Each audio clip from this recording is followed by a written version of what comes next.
I'm going to call the St. Louis Park School Board meeting to order on January 13th, 2020. We are immediately going to get started with the really exciting part, and that is the ceremonial swearing in of our newest school board members. And so to do that, Karen Waters is going to escort Laura McClendon, Heather Wilsey, and Colin Cox over to the podium over there to swear them in. And I would like to welcome all of our guests here, especially at this point, everyone who is here to see this exciting part, particularly the families and loved ones and supporters of our amazing new board members. Good view, man. Ken's, yeah, absolutely. Ken doesn't feel so new, but in fact, he needs to get sworn in again too. Because he was reelected, so. He was reelected, thank you. This is really exciting. You ready? Okay. So, welcome everybody. New board members, please raise your right hand and repeat after me. I swear and affirm that I will support the Constitution of the United States and of this state. That I will support the Constitution of the state and the United States. And that I will discharge faithfully. And I will discharge faithfully the duties of the office of school board member. the duties of the office of school board member Of Independent School District Number 283. of Independent School District Number 283 To the best of my judgment and ability. to the best of my judgment and ability. Welcome and thank you. Now I'd like family members who'd like to come up and take pictures to do that, please.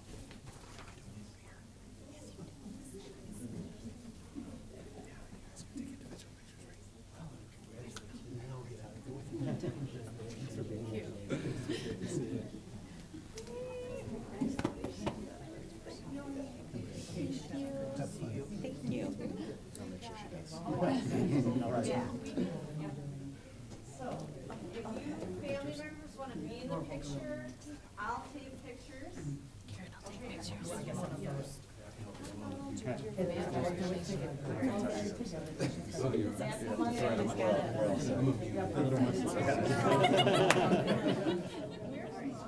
John, come on. We'll go after.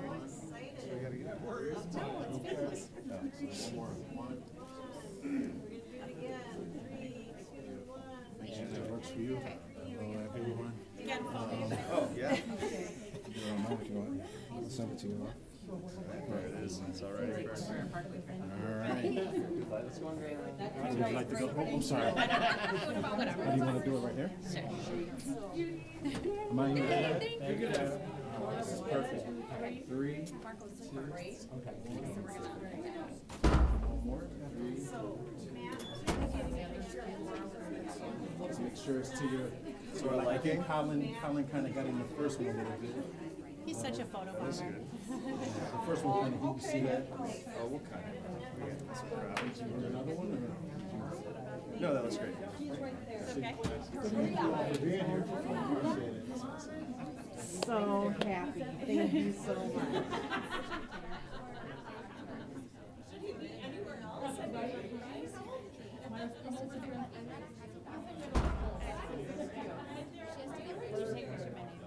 Yes, let's get a photograph.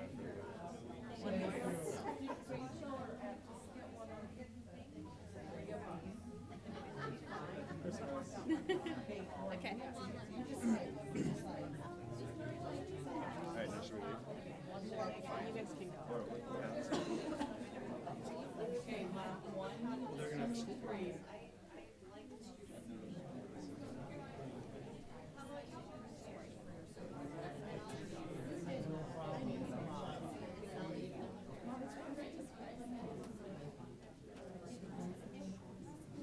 All right, friends and family, you all are welcome to stay for a while if you want. You are also welcome to leave and go home.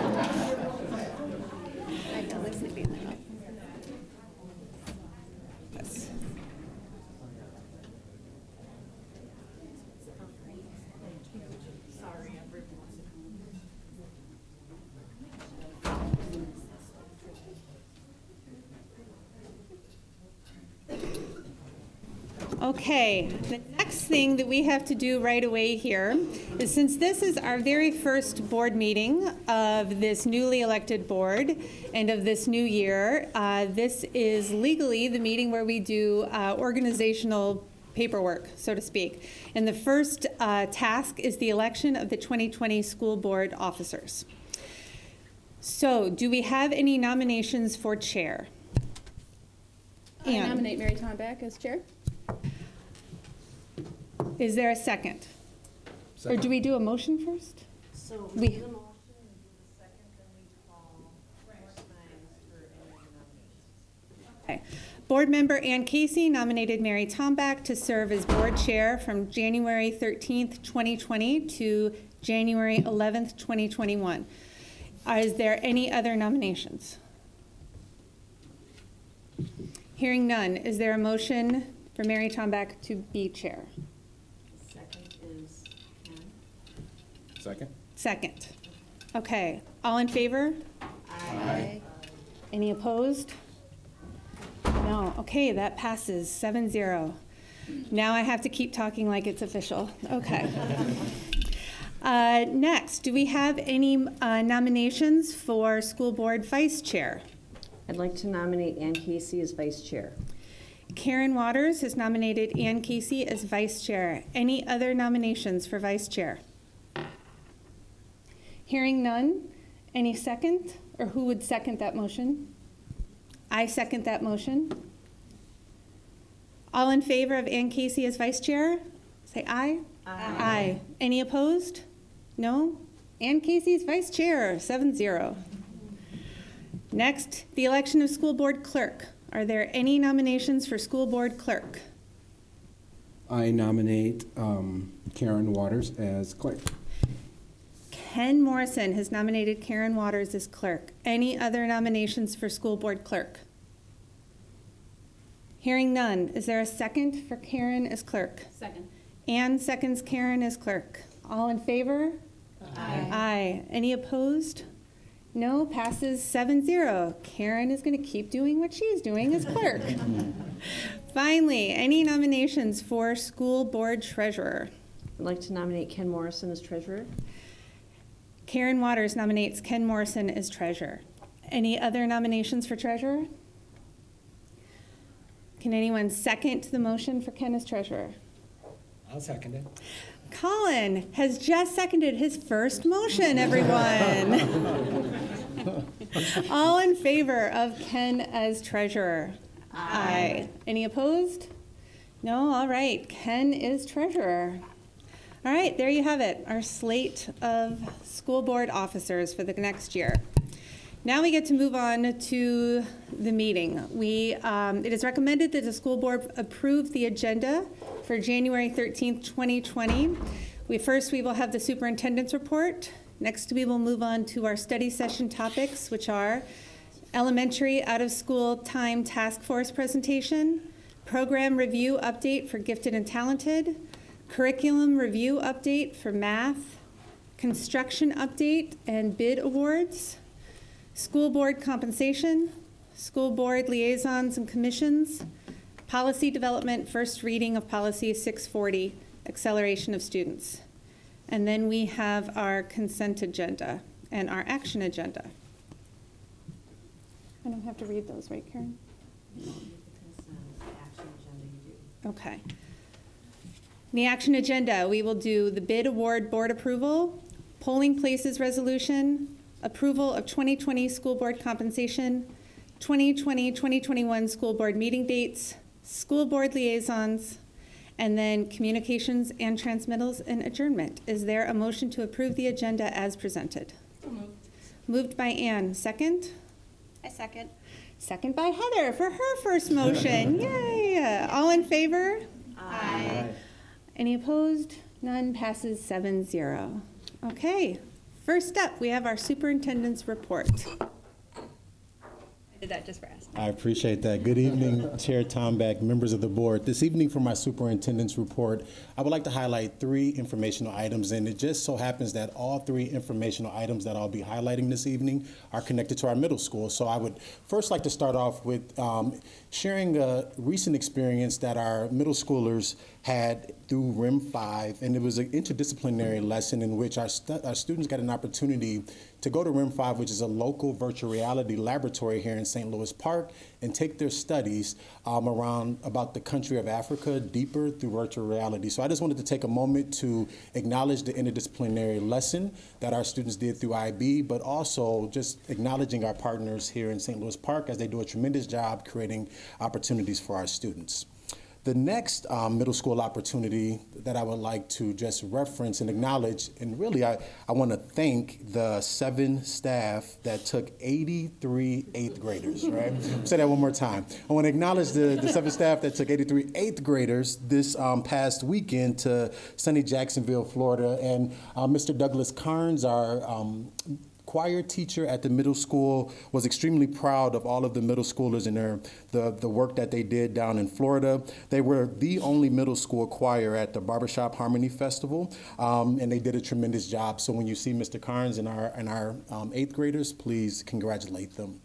And then the last piece that I would like to acknowledge connected to our middle school is the work of our middle school task force. So this evening you'll hear a little bit from our elementary out of school time task force, but currently we have a middle school task force made up of parents, guardians, students, staff, and teachers who are all coming together to really take a deeper look at what are the most appropriate structures and systems to support academics and enrichment for all middle level learners here in St. Louis Park as we transition into our new start time in the 2020-2021 school year.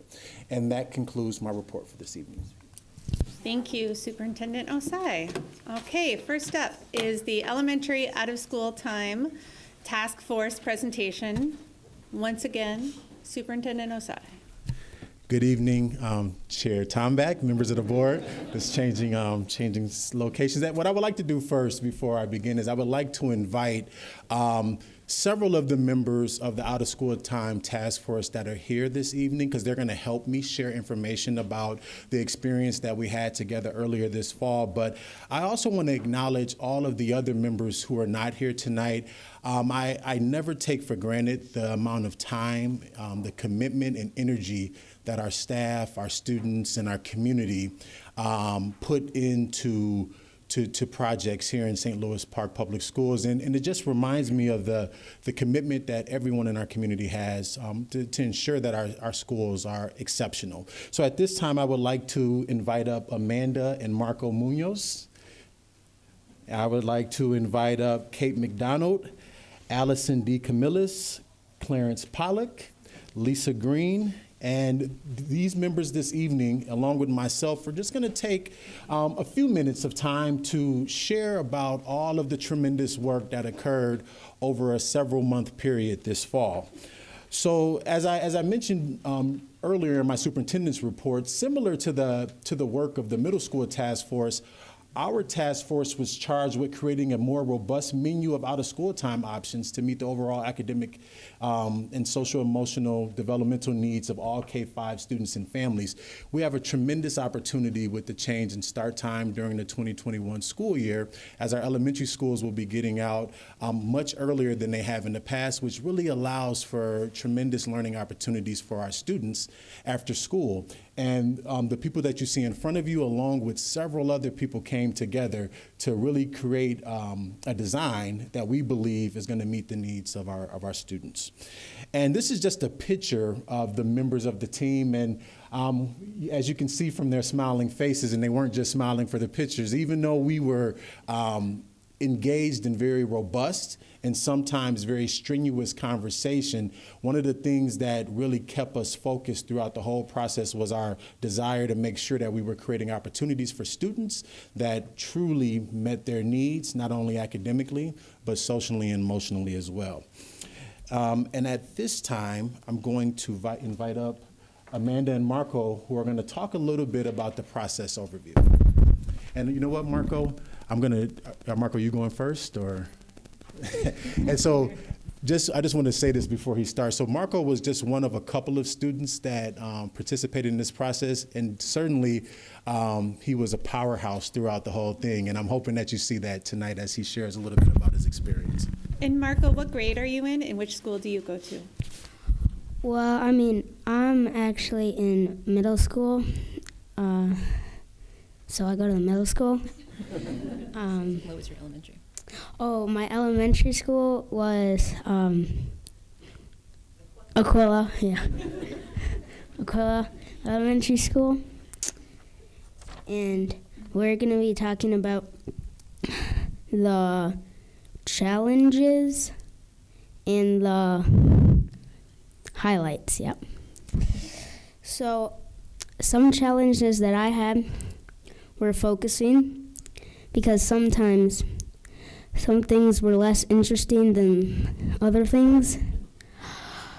Also, I mean, I had just gotten back from a day of school, and so I had just been sitting and learning for 6, 7 hours, and I don't know. Since 7:30, early, right? So how long? Long time. Long time.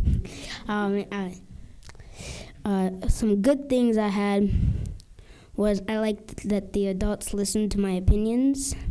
That was nice. It was also, I thought it was cool to like hear about like some places that students might be going, like after school, some places that they would go, like on buses and stuff. The last thing I liked was I really liked the table discussions that we had with just our table with like 4 or 5 people, and I thought that was really nice because we could like talk and then we would write it down and share it with the group, and I thought that was really nice because like there wasn't like a lot of people talking; it was just 4 or 5. So yeah. Thank you. All right. From a parent perspective, I think one of the things as we walked in as parents and community members and staff is just realizing, starting from the beginning, they thought we had to boil the ocean and solve the problem on the first day, but we had a very well facilitated process. And so when you realized you didn't have to walk in the room and figure out kids' place hours and busing options, you could kind of sit there and dream a little bit and think about what the potential of this opportunity was. That was pretty exciting. We also had the opportunity to represent many aspects of the community, and I thought it was just remarkable throughout the discussions. The people on the team were very aware of who wasn't in the room and was trying to bring in perspectives of different stakeholders, going back and having focus groups with the elementary students, talking on the soccer sidelines, however we could to bring in different voices. And it was also great to learn about the different programs at different schools, because so far I think the different schools, just because of the personality and the energy of the staff and teachers and families, have grown lots of different programs, whether it's theater arts or Girls on the Run or dance programs at Spanish Immersion, and to be able to sit in a room and hear about all of those and think about how we can apply those throughout so all of our learners can have those opportunities was really exciting. And the last thing was just to dream, to really be able to stop and think about what the big picture is and how instead of solving a problem, we're finding these opportunities to find more ways to get learning in front of students and have enrichment opportunities and really partner across the different aspects of all the programs serving our elementary students. So it was a great opportunity. Thank you, and thanks for letting me bring my partner in crime along the way. Excellent.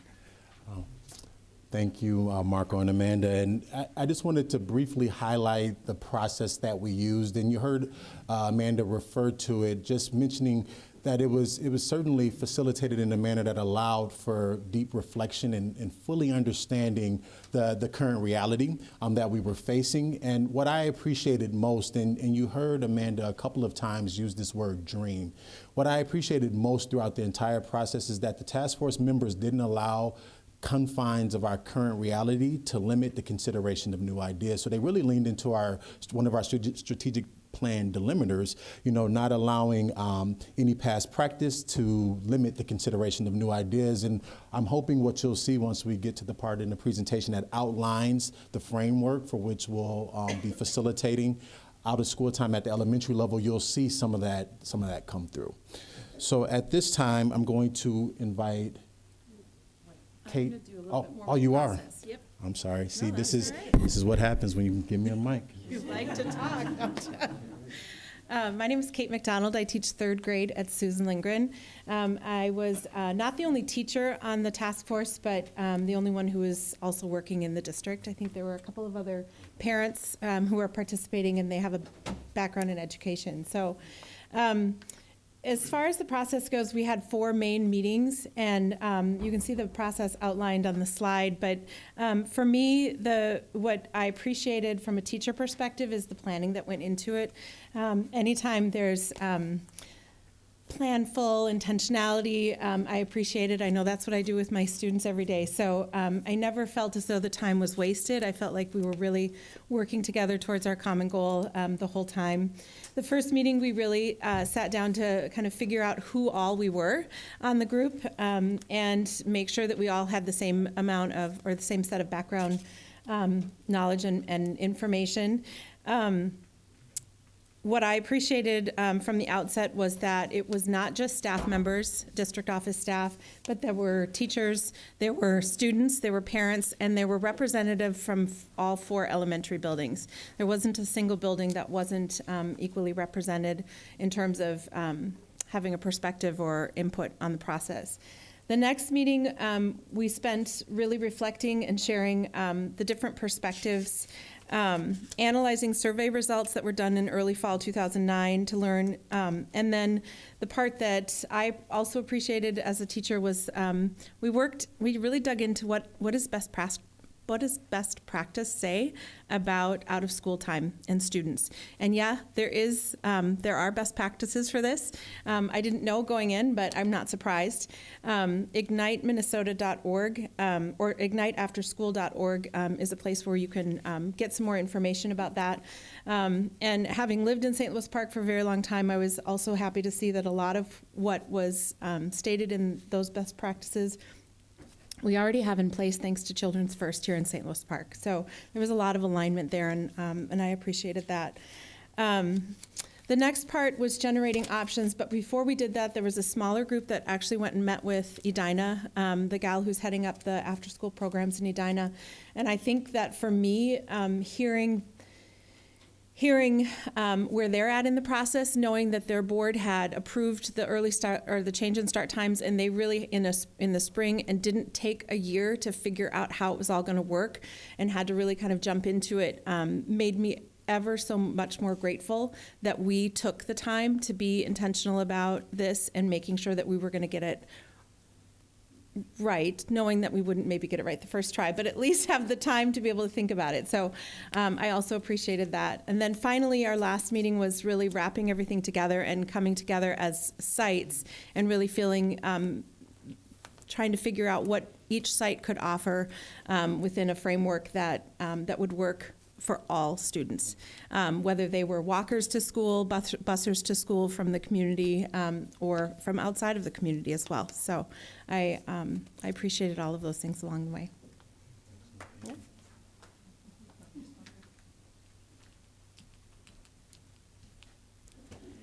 Hi, I'm Lisa Green. I'm the Community Education Director. I was a task force member and also the staff support to the task force.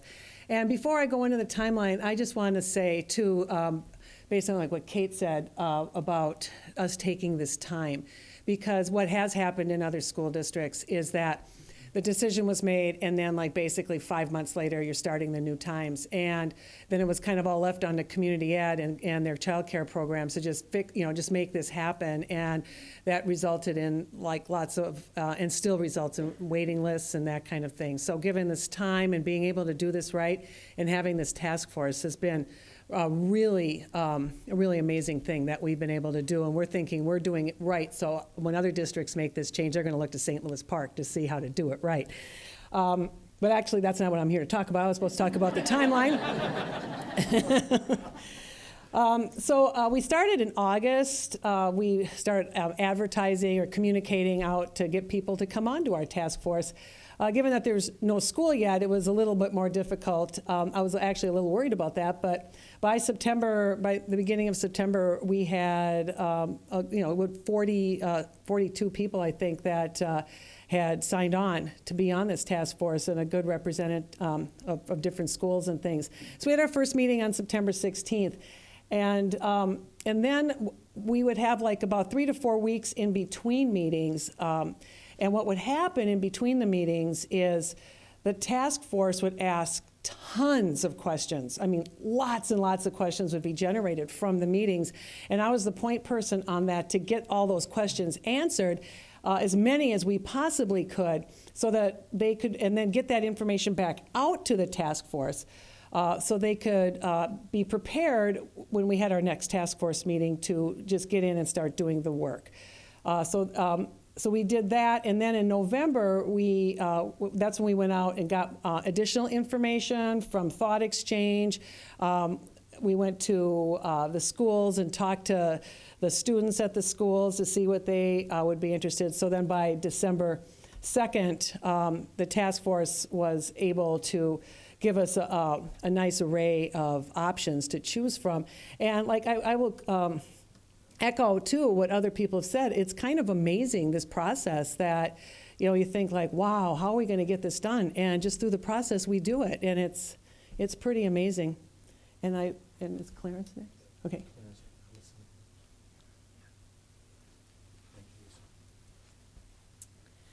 Hi, my name is Allie D. Camillus. I am a mom of 2 Peter Hobart students, and I'm going to be talking a little bit now about what the actual recommendations were based on how the process came about and ultimately what it was funneled down to. So as everyone has mentioned, there were a lot of stakeholders involved and in the room, but there was this constant ebb and flow of what was brought into the room and then taking it back out of the room. I know that there were lots of different channels through which we were gathering community-based input, and that input was always brought back to the team and to the task force, which again gave us not just the people in the room, but really a much broader perspective of what's important to our community and what's important to the people within our community. And ultimately, through the process, we funneled down all of this really amazing, and there were some amazing ideas, that one of the things that I think really came through was the intentionality. Why do we have after-school programs, and what is the purpose? What's the intent? Are we here to just provide childcare, or are we here because we want this to infuse and ignite learners in different ways? And I think what we came up with was kind of striking a balance within that, a really intentional, comprehensive, and kind of holistic approach. So you'll see in the recommendations there's a child care aspect, a health and fitness aspect, academics, and then the arts. It was imperative to keep childcare in there because so many families rely on childcare and after-school care in order to be able to work and to know that their kids are in a safe place where they're also learning. And so what they decided was childcare would still be before and after school, and that there would be a 2-tiered fee structure.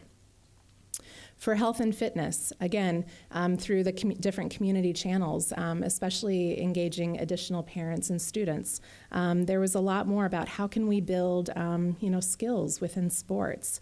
And most interestingly, student interest clubs as well. That actually came up in 3 different areas, this concept of student-led interest clubs, because we really believe that students, they know what they want, and they also have really good ideas, and that they could actually be a really important part of making those things happen. So academics, really important to, again, have targeted services for those who need it, to also offer homework assistance and help, especially for students who might be struggling, who really need some additional support, and they might not be able to access it in different ways. And then again, this idea of student interest clubs, perhaps that is a chess club or any number of different things, a math club. And then the arts. This area, my background is I'm an art therapist. I do a lot of program development. My husband happens to be a contract teaching artist at 3 of the elementary schools. And when we moved into St. Louis Park, one of the things that we actually felt was lacking were the arts. And so it was not surprising, actually, when our community very loudly said, we really want more arts in our schools. And so it really brought up the question of, is it just an after-school school that you want more arts, or do we really need to take a look at, again, our curriculum during the daytime and infuse more arts, especially in the elementary school level? I think in the middle school and high school, there's a lot of arts access, but in the elementary school, we have wonderful band, we have wonderful orchestra, we have wonderful access to music. But visual arts and theater arts, those are some of the things that maybe we could build upon. And it sounds like our community's voice really said, yeah, we want that too. So these are the 4 different areas that we came up with, again, really thinking holistically and comprehensively, but in a way that each school itself could then take this model and think, how could this model work within our schools? I'm going to pass it over to Clarence. Thank you. Good evening. I'm the proud principal at Susan Lindgren Elementary School. I'm excited to share just a snapshot of what it might look like at Susan Lindgren. So please know that at Peter Hobart, Aquila, and PSI, there would be similar formats following the 4 quadrants that we came up with. So for example, at Susan Lindgren in the fall, we would have kids plays throughout morning and afternoon for kindergarten through 5th grade students and families. We would have an art club for kindergarten through 2nd grade, fall, winter, and spring. We would have a chess club, one of those student interest groups, kindergarten through 5th grade, fall, winter, and spring. Service club. This is some of our schools have stronger programs than others, and we're like my colleague said before I came up here, we really learned what's working at the different schools and how can we learn from each other. And instead of saying or be competitive, let's learn and make it stronger at our sites. So Service Club. Service Club is going out in the community and doing things for organizations, doing things for your site. And 3 of our sites being IB schools, it fits right into that. Many of our schools talked about, we titled it at Susan Lindgren, a fall sports sampler. So a fall sports sampler, a winter sports sampler, and a spring sports sampler. And what that means is having different life skill sports offered at those different seasons. So maybe people are interested in the winter choices. They could sign up for that. Maybe they're interested in the spring. But having that be K2 and 3-5, just being natural in the grade levels. Many of our sites have really powerful Girls on the Run groups. So in at our site at Susan Lindgren, in the fall, we have a very powerful and well-run program, Girls on the Run, for grades 3 through 5 girls. Just this year, Carrie Schwiedering is in the audience. Her and I applied for a grant through Hennepin Theater Trust and Disney, and we were both awarded a 3-year grant at our sites to bring a musical. So I'm super excited for Susan Lindgren and Peter Hobart, along with PSI and Aquila, all will have some form of theater, acting, or musical. So I'm super excited. And that will be happening. That's a 3-year grant. Each year, some of the things that are included go away, but hoping that we can sustain this program for years to come. So I'm really looking forward to that. And that is grades 2 through 5. The grant was 3 through 5, so we're stretching it a little bit. But Frozen at Susan Lindgren and Jungle Book at Peter Hobart. So stay tuned. Thank you, board members. And congratulations to new and existing. Thank you. Thank you. So thanks again to all of the task force members who took time this evening to share, but who not only took time this evening, but over the course of our planning process to be present. And the thing is, they only got just a hearty thank you, right? They did this out of the kindness of their heart. I almost feel like I need to say the proud superintendent after following Clarence, right? So just a couple things from a next step standpoint. There are really 3 areas that we're focusing on. So we're in the process of determining the workday for elementary licensed staff. And this is important because this will help us gauge when when teachers can, start to support some of these groups if they're interested. as Clarence kind of outlined what a schedule would look like at Susan Lindgren, we would like to finalize that for all of our sites. And as we look at, we've already begun conversations and are along the journey of the staffing model for this out of school time programming, recognizing that we're going to have to do some things that we traditionally haven't done, figuring out ways. So currently our Kids Play staff, for example, have primarily worked a split shift, AM and PM, and what we're looking at now is how we combine positions during the day and after school to create a continuous position. Because one of the things that's great about St. Louis Park Public Schools Kids Place programming is that our staff stay, and that's because they have a great job with benefits, and we want to figure out how we continue to do that because that continuity is something that's very important to our families. And what we're going to also do is just continue to influence the collaborative culture necessary to achieve the district mission here in St. Louis Park. So at this time, we'll open it up for any questions that you may have.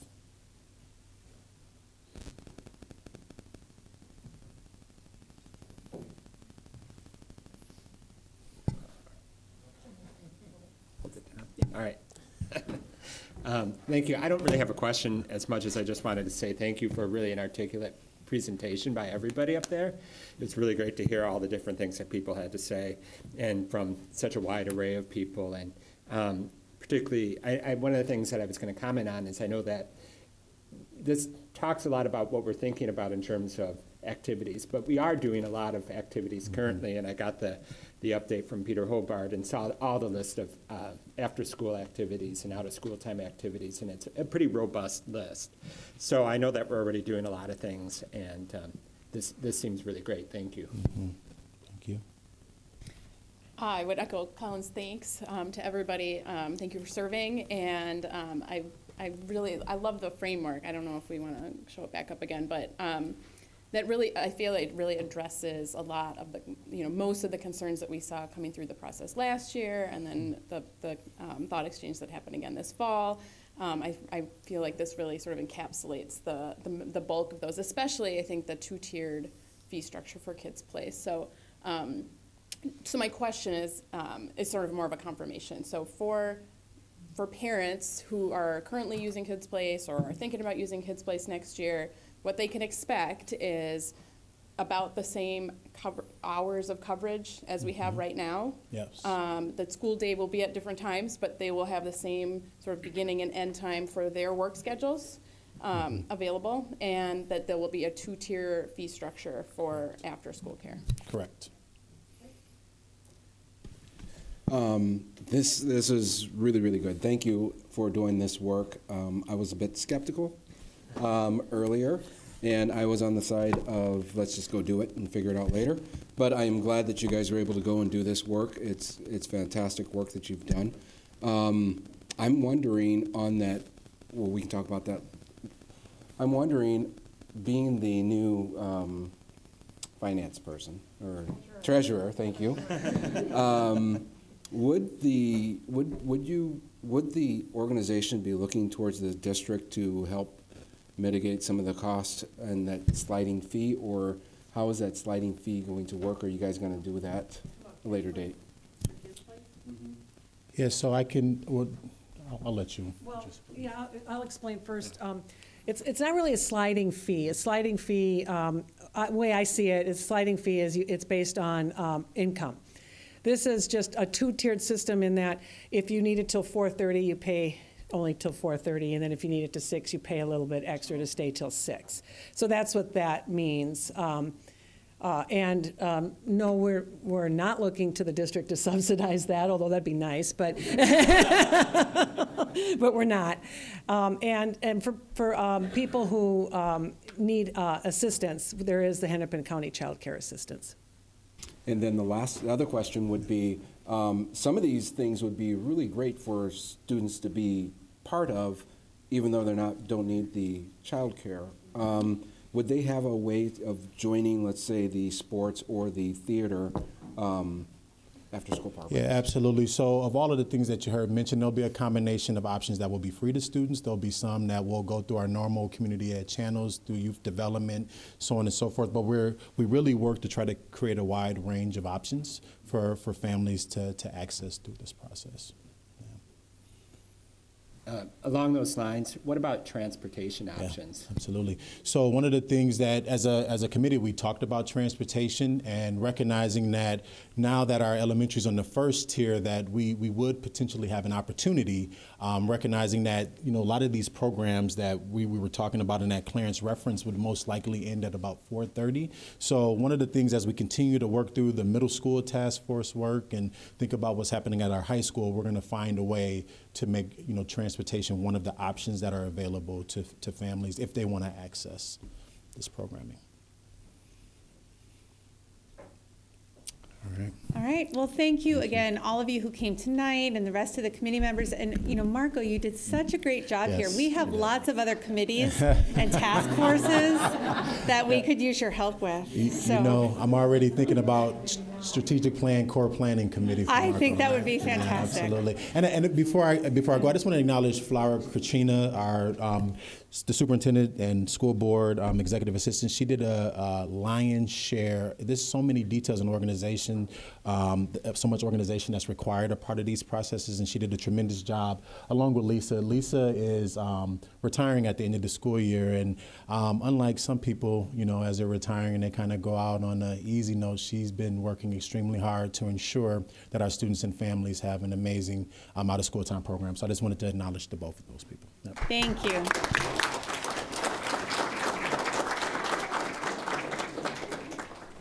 And this is the general statement that I'll provide. Once you're done giving your spiel, of course, we will not be offended at all if you would like to leave. No.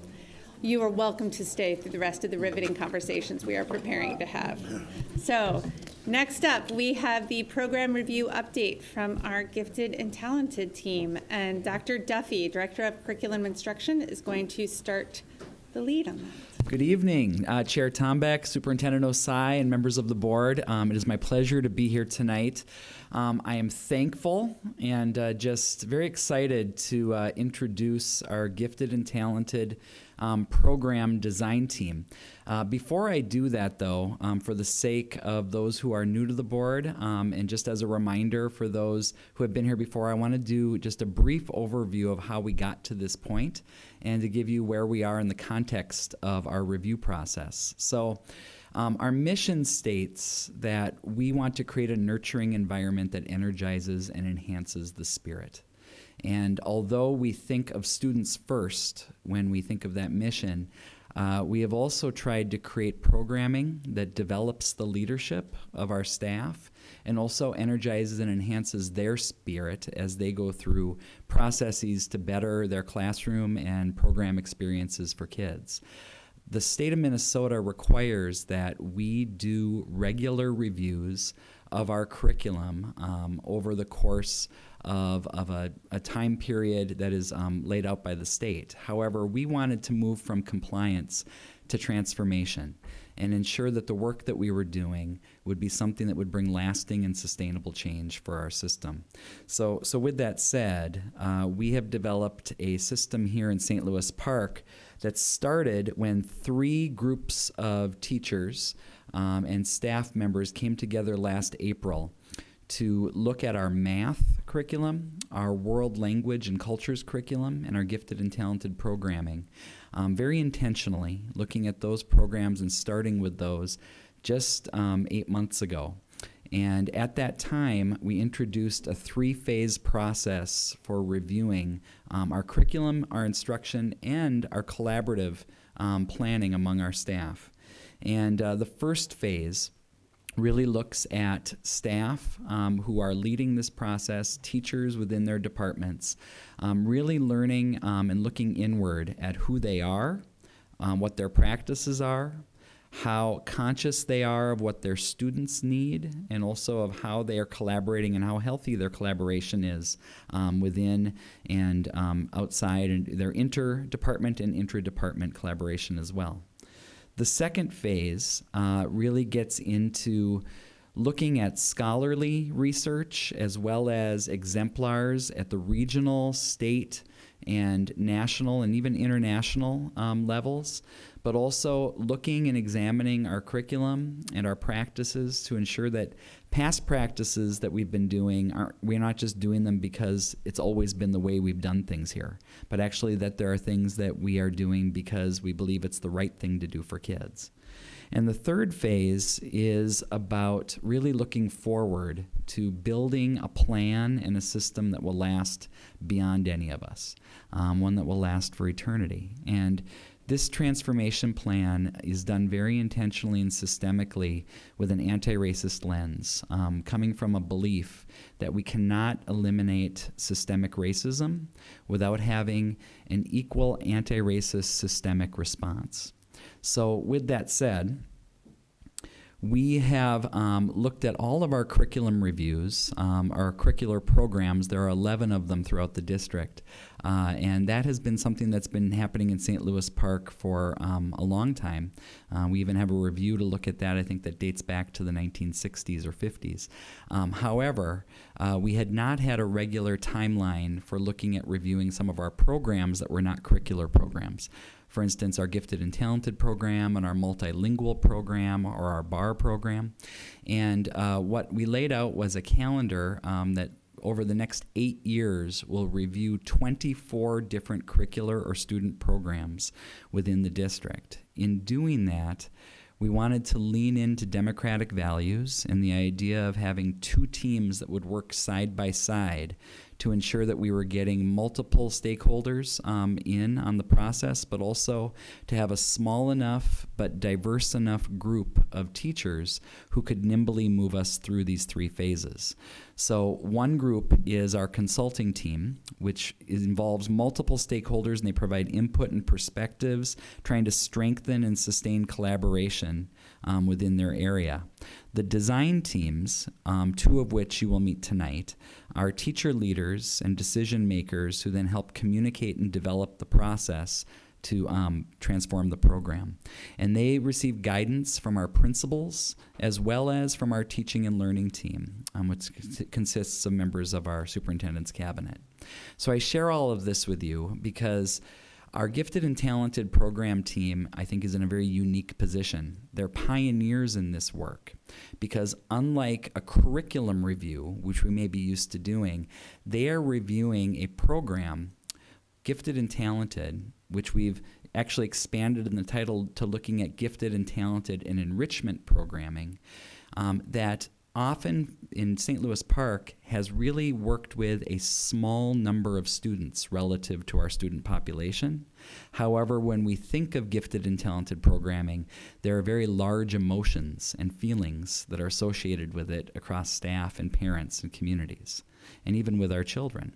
So with that unique position, I'm excited that we have such a passionate group that is coming together with various positions across the district to share with you why they're in this work, why this process is helping them look at how we can transform gifted and talented, and to give you a sense of our current reality in the district, and then a brief overview of what they see as some of the next steps that we need to take. So at this point, I'd like to welcome up the Gifted and Talented and Enrichment Design Team.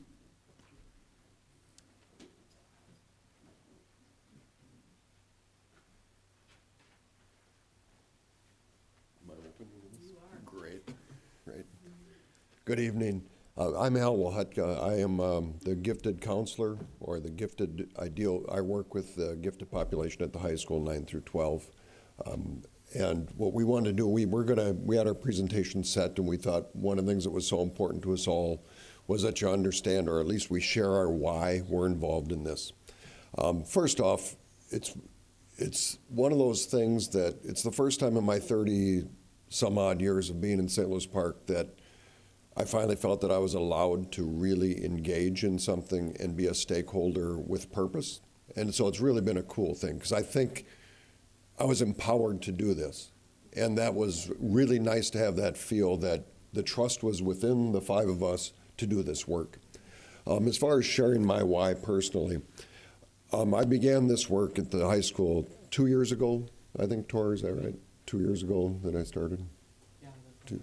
And when I met, I had to make sure he was awake. When I met with my groups, 9, 10, 11, and 12, one of the things I became immediately aware of that it looked nothing like my classroom. Almost exclusively, the students that were coming to me to meet with me in the gifted classroom or in the gifted and talented setting were white. And it took moments to realize it looks nothing like my classroom. So where are we messing up? You know, is it our these are things we're looking at too. Is it the identification? Is it what perpetuates through 2 through 12? There's something that's amiss here, and that's one of the things that got me excited was, why am I here? It's to make a change that is meaningful, where we can reach the truly gifted student out there, regardless of what they look like or the color of their skin. And that's, I don't need, teachers and microphones is a bad combination, so I'll pass it on to somebody else. That's good, Al. I agree with everything you said. I'm Devray Gilreath Hudson, and I stand before you as a mom and a wife and a teacher. And my role in the district is a racial equity instructional coach.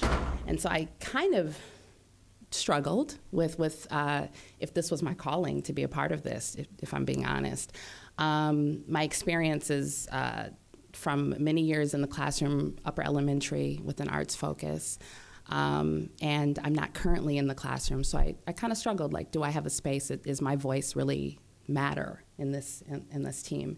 And I'm grateful for this crew who's become family. We got our little field trips that we do because they really pushed me in my thinking in the very beginning to really help me to ground myself deeper in my purpose, which is really just 2 words, to lead and to transform. I walk in the belief that race matters, and courageous conversation precedes courageous leadership.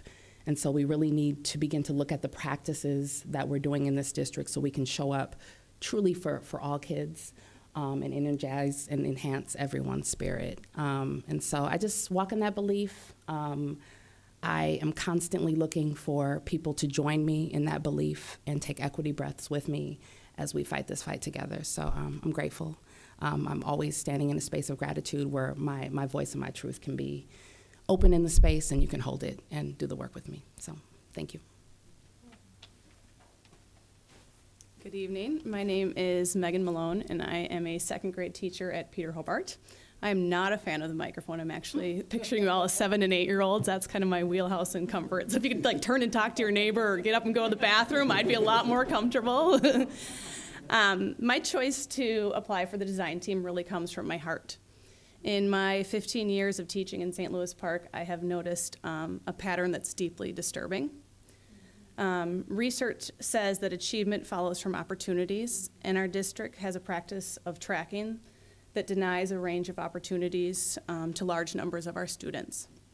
And when I isolate race in my 2nd grade classroom, I notice that my white students are leaving the room and they're overrepresented in gifted and talented services. And on the flip side, I notice that students of color are overrepresented in intervention classes. This tugs at my heart because we have created a system that advantages our white students. This also goes beyond who physically is leaving the room to the deep-seated views that I and other students are internalizing about who belongs, who doesn't belong, and who belongs where. I wanted to be a part of this team that is willing to think critically about what goes on in our schools and interrupt the racial opportunity gap that we have created.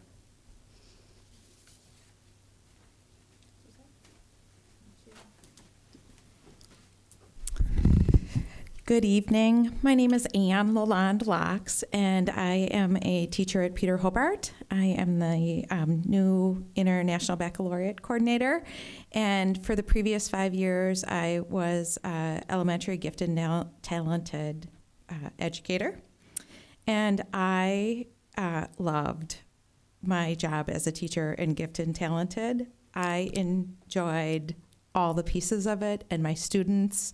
It brought me great joy. And what an honor to work with students who really hungered to become more knowledgeable and to want to do more and learn more. it was a treat. But when I would go to pick up students for class or to identify students for gifted and talented, I started feeling like a gatekeeper. And I started realizing that I was assigning who was gifted, who wasn't, and I was labeling people's potential. And I was creating the mindset of students who weren't leaving the room as not being able or not being gifted. And I was also realizing that in a district that we repeatedly say that students are much more than a scorer, we were using scores and scores alone to identify students for gifted and talented. And in doing that, we're limiting the fullness of each student. Another reason, or another part of my why for asking to be part of this group is that I have had the opportunity to have coaches observe me and principals, and oftentimes when after observing, they would say things like, I wish all students had the opportunity to participate in this lesson or in this type of engagement. And it left me with a belief that we have to figure out the best way to give access to all students for high academic expectations, cultural competence, and social and critical consciousness. In addition to our IB and multi-immersion systems, there's got to be a better way. So that is my why, and thank you.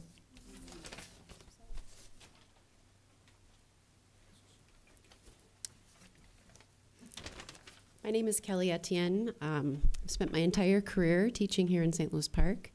I've had the opportunity to work in every elementary building now. I'm currently at PSI. I teach the 5+ math class. I teach gifted and talented, and I also teach math intervention. So I have a really amazing opportunity to work with students who are wanting and needing more in math in many ways. And I love my job. I love the opportunity that I get every day to work with all of my students. When I moved into gifted and talented education about 15 years ago, I was working at Peter Hobart and Aquila. And at that time, we worked with primarily about 5 to 7 students for the whole grade in each building. And those were like the top 1 to 2% of students identified through primarily the cognitive abilities test. And I remember sitting in a meeting, and we were looking at data, and Mr. Metz was the principal then. And I just thought, I'm not really contributing to this in any way. I'm not helping move students forward because I'm working with these 7 students. And so I made it my mission to expand our services as much as I could with $0. Not easy, but I got free books, and I talked with teachers, and I tried to expand the program as much as I could with my racial equity lens at that time. And then I left GT. I was the IB coordinator at Susan Lindgren. I did some coaching, and I came back to teaching. This is my 3rd year back. I missed kids. Adults are hard. Kids are great, right, Marco? And I was really scared to teach that 5+ math class because this was 6th grade math to smart 5th graders, and I had never taught above 3rd grade math. So I had to do a lot of studying that summer to get ready. But I think the thing that still bothers me when I look at my data, it's better, but it's not good enough. And it isn't representative of the students in the school that I work in. And I know there's a need for what I do, but I know that need exists for students who are Black and brown as well. And so I wanted to be a part of this group because I've felt strongly about that from the beginning. But I think I've just come to the place where every meeting we ever have, I kind of walk out of it spinning. And so thankfully I'm spinning with these people. And I'm just looking forward to where we can go and with your support and the administration and what we can do to improve a program, change it, I don't know. So thank you.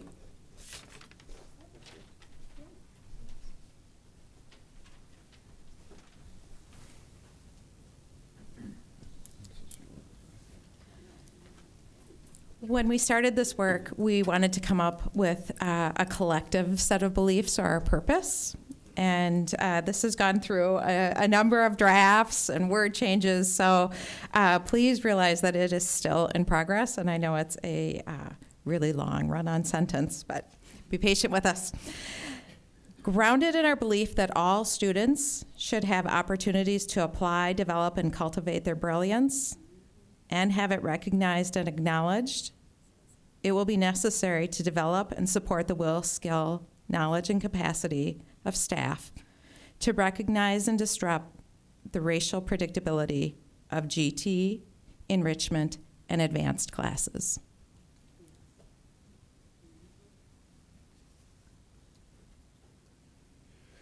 We had established some goals, and obviously from our whys, it was very easy to come to goals that we all believed in, because it was kind of surprising to get such a diverse group. And we sat down and we were all very much so on a similar page. So we designed these goals to intentionally and systematically change the racial predictability of our GT system and enrichment program, to include student voice, to include community voice, and to identify and break down the silos and past practice that may be limiting the giftedness of historically marginalized students, particularly students of color. We're well on our way. I think we're somewhere between, when Dr. Duffy was showing his diagram of the 3 phases, we're somewhere between 2 and 3. We're in 2 and 3. One of the difficulties, and I know I'm going off script, one of the difficulties is that you surprised, Superintendent Osai? One of our difficulties is that we're spread wide and we're spread deep. We go from the beginning of when students enter, well, really grade 2 right now, to when they leave the district. So we're 212, and then we hit every content area that exists. So we've been kind of eyeing what math is doing, and we're going, oh, look at them go, and we're going, how come we're not going as fast? And we realize we're hitting a very broad spectrum, and we want to do it right and keep our breadth of contact. Thank you.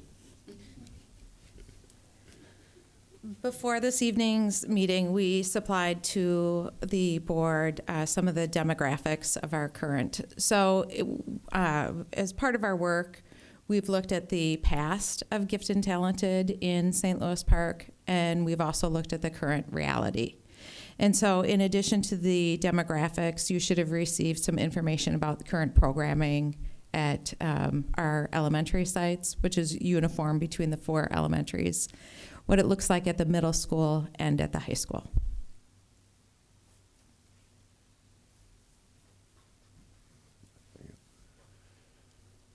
Not impressive stats.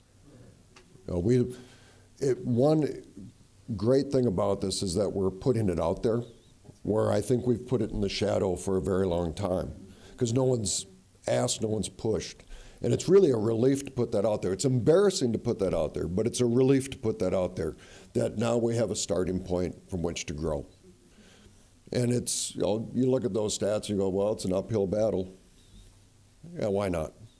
Why not take that fight on? Continuing, we're constantly examining our own, at least for myself, my whiteness and how it relates to GT, but in the entirety of the program. We're continuing to recognize that and see how that is fit in systemically.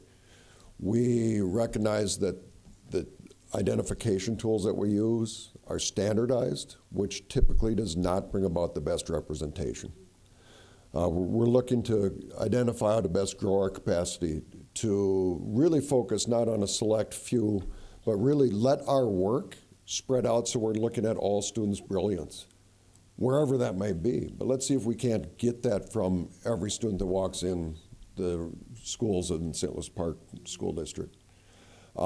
We have completed the round of the care team meetings, which was to help us become leaders in this, to reflect again on our whiteness and how it fits in with the GT programming, our design team meetings. And a late addition to our work was Maggie Smith-Peterson, a PhD student at the U of M.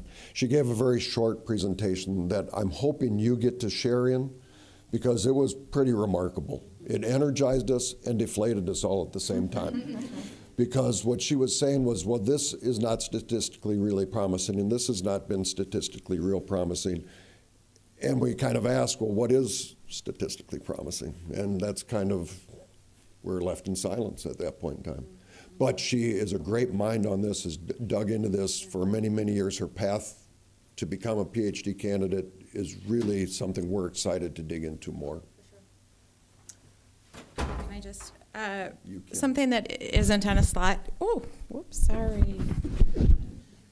Something that isn't on a slide, but we wanted to share are some of the parameters that are guiding our work, and that these parameters include to maintain and strengthen rigor, academic rigor across our K-12 system, or pre-K-12 system, to increase student integration, to support the needs of gifted students, to establish working definition of gifted, enrichment, advanced, and honors, to identify any blind spots or bias that are currently part of our system, and to expand giftedness to include the development of leadership and socio-political consciousness.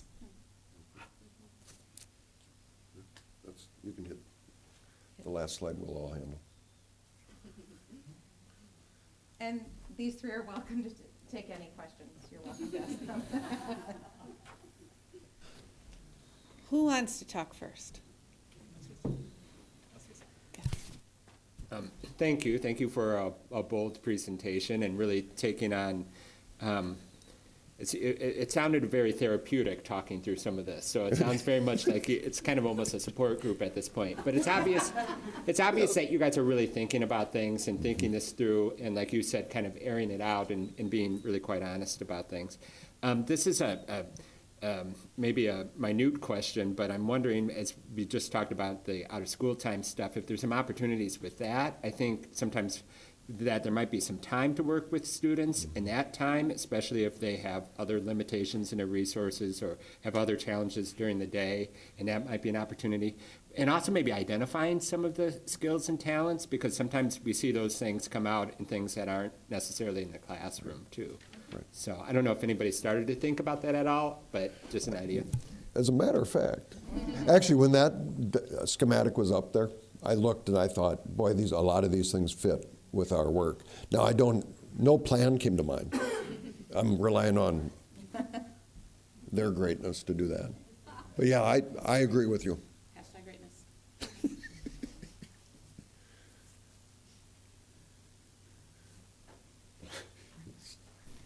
I have so many feelings.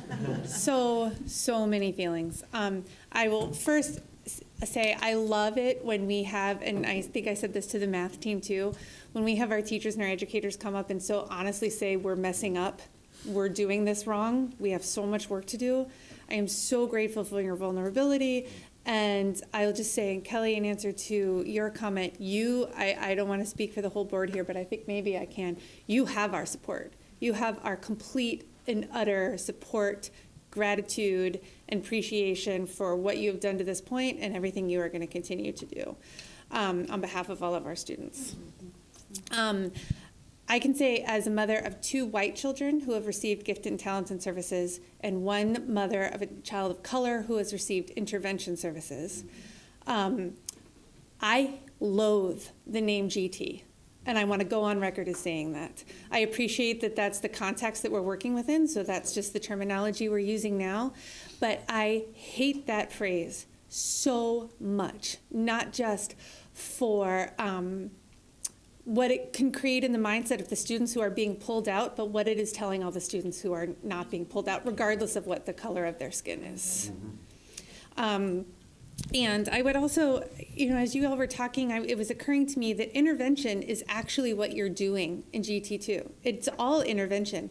And Kelly, I think it was again when you were talking about that you work with students who need math help and you work with students, you're just working with students who need math help, period. Regardless of what end of the spectrum they may need that help in. It's all an intervention to give the student what they need for their own rigor and their own acceleration, regardless of what their starting point is.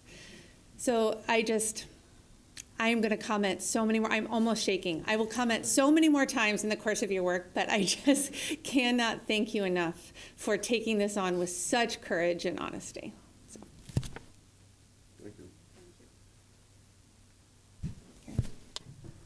So what strikes me about this work, and I too am a parent who had a kid who, yep, hit it, nope, didn't hit it. And there is real emotional fallout attached to that, and it's long-lasting, right? And that's actually not the business we're in when we look at our mission statement and what our purpose is. So I applaud the work, and I detected some inklings of a former board member, longtime dream, Bruce Richardson. Every one of our students should have an IEP. And when you talked about your approach of how we might be able to do that, I think that St. Louis Park can finally be the exemplar of how we truly meet the needs of each and every one of our students. So this is a hard job. You're you're ready for it. You've got the skills, you've got the will, you've got the capacity, and you have the support. You have the permission to succeed and take us forward. Thank you. I want to echo everything that Chair Tomback said.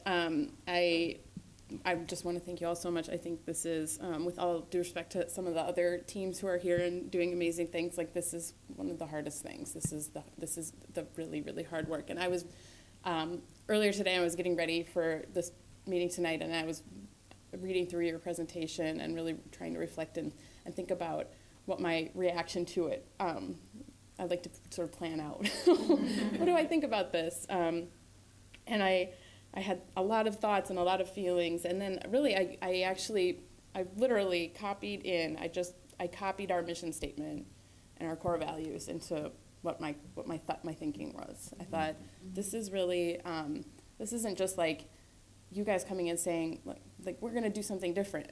You're coming and saying we need to we're going to hold you to this mission statement, right? Like this isn't teachers saying like we are doing this wrong. This is you guys shining a light on we are doing this wrong. So I'm grateful to you for that courage, and we're going to ensure that all students attain their highest level of achievement and provide multiple pathways to excellence. And number one core value, everyone has equal intrinsic worth. So let's show that. Thank you.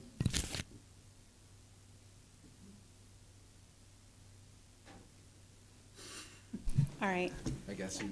Oh, you knew it. You knew it. I knew he wasn't going to stay silent. It's you guys have been doing a lot of hard work on this, and you have a long ways to go. But you guys are the perfect ones to get this done. I applaud you.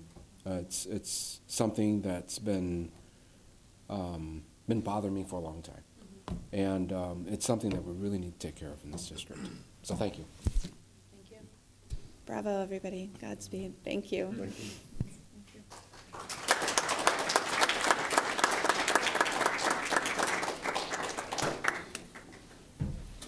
And let's welcome their colleagues from the math department.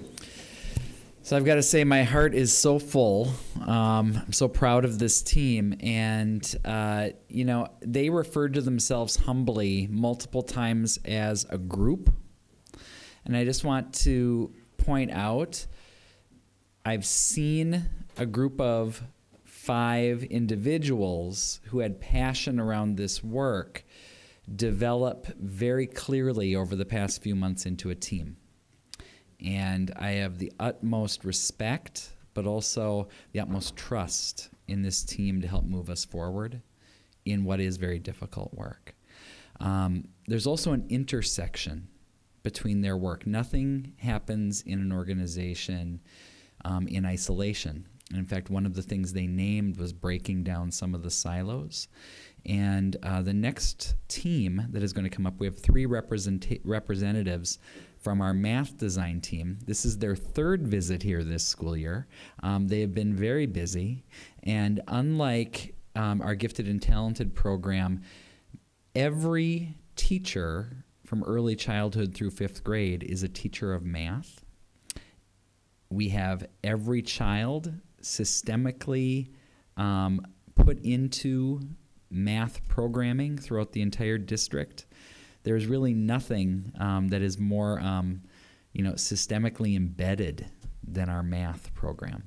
So when we talk about big work, the 3 representatives from our design team today that are here are going to dig into a little bit about what they've been doing and the remarkable communication they've had as the GT team has been pioneering what it means to do a robust program review. I will just introduce these 3 by saying they have been modeling what this process in its best forms can be through transparency and shared collaboration among every stakeholder group in our district. So please welcome up representatives of our math design team. They can introduce themselves. And we are so excited to have you back. We've been looking forward to this since your last visit. Hello, good evening. My name is F.A. Mensa Brown. I teach 7th grade math at the middle school. Hi, I'm Maddie Wegleitner, and I also teach math at the middle school. And I'm Illa Saxena, and I'm the IB coordinator at Susan Lindgren Elementary School. So we just wanted to take some time to, again, update you on what it is we've been working on since our last visit. Basically, we are still looking at trying to achieve our racial equity purpose, which is that we want to transform all our students' mathematical experience here within the district. So we are hoping that all our students are integrated into classes where they see themselves as successful mathematicians regardless of their race, gender, socioeconomic status, and so on. And through this purpose and hope, we've been meeting with lots of other teachers, and we've been doing a lot of self-reflection and research, and we've seen that this transformation will need structural change as well as mindset change of what math is and what a mathematician looks like.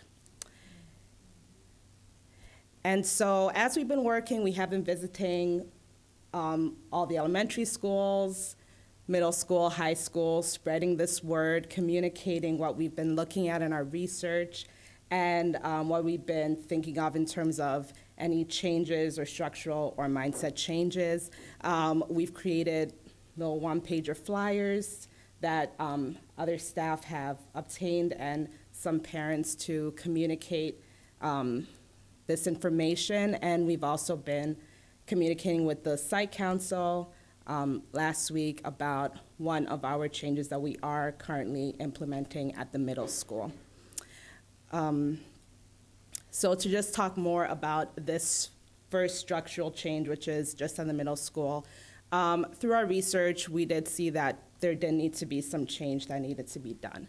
And so this next academic year, incoming 6th graders will see a change in the course offerings, where 6th graders will be offered pre-algebra 1, and there will be some that will be given the opportunity, if they satisfy the prerequisites, to accelerate a grade. Our vision is to see this course offering change happen throughout the middle school. So within all the middle schools, well, the one middle school, the 6th graders will be offered pre-algebra 1, 7th graders would be offered pre-algebra 2, and then 8th graders will be offered algebra. This change, we have communicated it with our consulting team as well. We were able to meet with them just last week.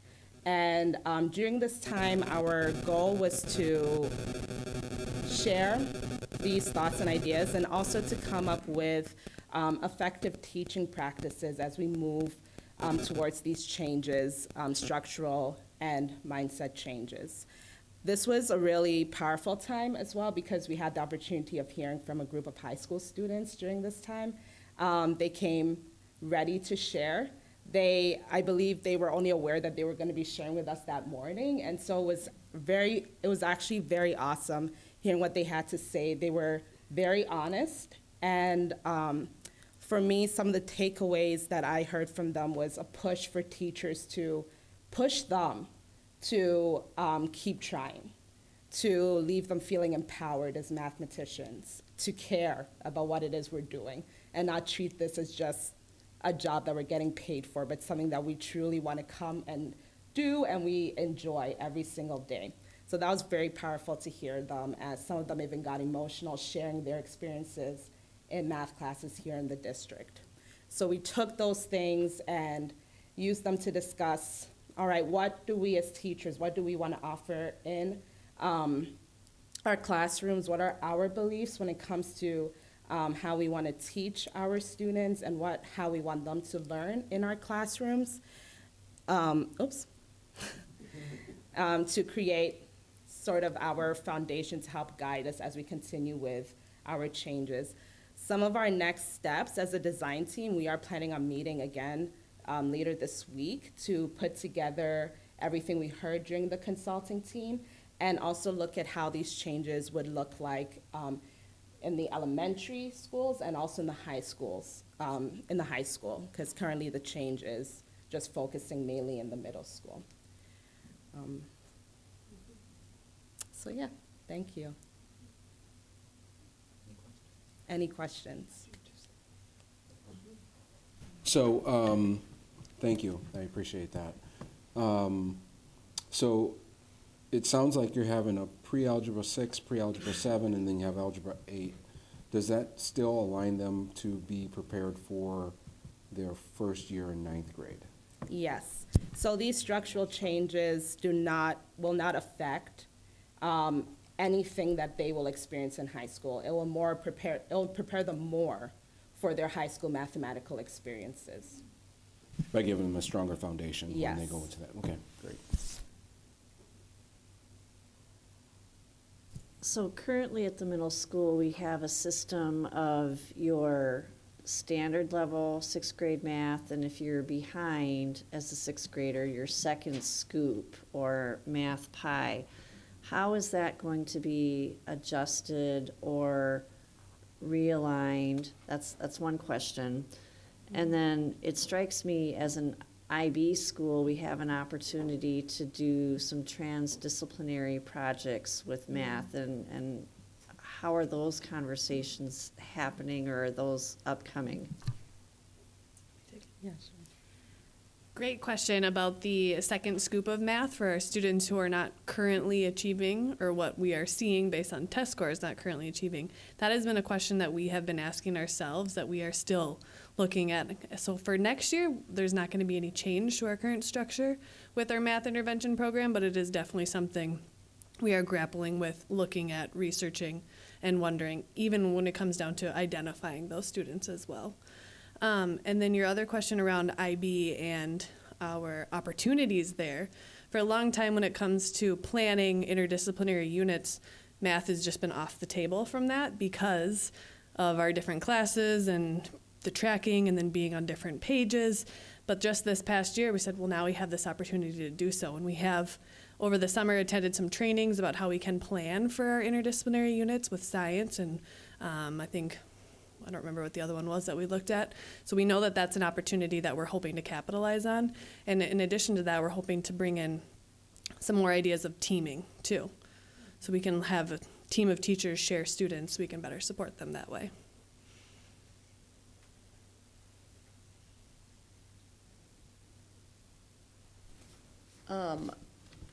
I think it was November 15th. I had the honor and privilege of visiting both Miss Brown and Miss, I'm going to say your last name wrong. It's all good. Miss Wagleitner. Got it. Okay. What I saw in Miss Brown's class is I already saw some IB stuff going on, some interdisciplinary, because I believe that they were working on a summative project. Where they were examining the differences between women and men, or black and white, and pay rates and stuff like that, which seeing seventh graders engaged in math and wanting to know, why there are differences. So that was, I'm hoping that that type of thing will continue in the new math structure that you guys are working on. The other so that's comment. The question that I have is, as we are moving towards these heterogeneous groupings, I'm assuming that that means more inclusion of SPED students into the classroom. I saw Maddie, I believe that was a co-taught math class that I was able to observe. And I have to say, after 17 years of teaching, I've never actually seen it done as well as you did. And by no means were the students perfect. I think they were like, who's this lady? A lot of times I just become, so it's not like they were being on their best behavior or their worst. But there were definitely some issues that I saw, and the way that you were able to handle it, and your co-teacher, and I believe that there was also a support staff in there. I guess my question following that is the ideal, because all of the students then are getting very high-level curriculum. What is the plan for making sure that all of the teachers are able to do that? So as I believe Dr. Duffy mentioned, this has been a very collaborative process. We spend a lot of time working and talking, like we've met with the GT design team to talk about these changes at the middle school course offerings. As someone who does co-teach with special ed teachers, I spend a lot of time talking with special education teachers, their department chair too, wondering how can we bring all this together. As a math department at the middle school, we're currently going through a 30-hour course about integrating our classes to teach heterogeneously. And we have been working alongside with our special ed teachers. Right now, none of them are taking the course with us, but we're updating them frequently. And then they are teaching with us when we're planning too, as we're piloting these new teaching methods in our classrooms right now. So I definitely see that to continue being a collaborative process as we work with them to continue this model. Maddie, could you explain what you mean by heterogeneous classrooms? Could you just talk a little bit more about what that looks like? Sure. So the idea of a homogeneous classroom would be all the same put together. And the way we've said that before would be of similar math abilities is what we've coded it. And that's probably not the best terminology to say it, but we've looked at test scores. And we've said students in the 90th percentile and above are in this class, or we are inviting them to be in this class because it's a self-selection. Everyone else, you're in this class. And so we're grouping by ability, and so I'd be saying similar. And what the outcome was that was also very racially predictable. So our white students were primarily in our advanced classes, and our students of color were primarily in our grade level or regular classes. And so again, homogeneous settings where we had people of similar backgrounds, similar race, similar lived experiences, and similar past math experiences and abilities together in classes. And so now when we're heterogeneous, we're looking to bring them all together.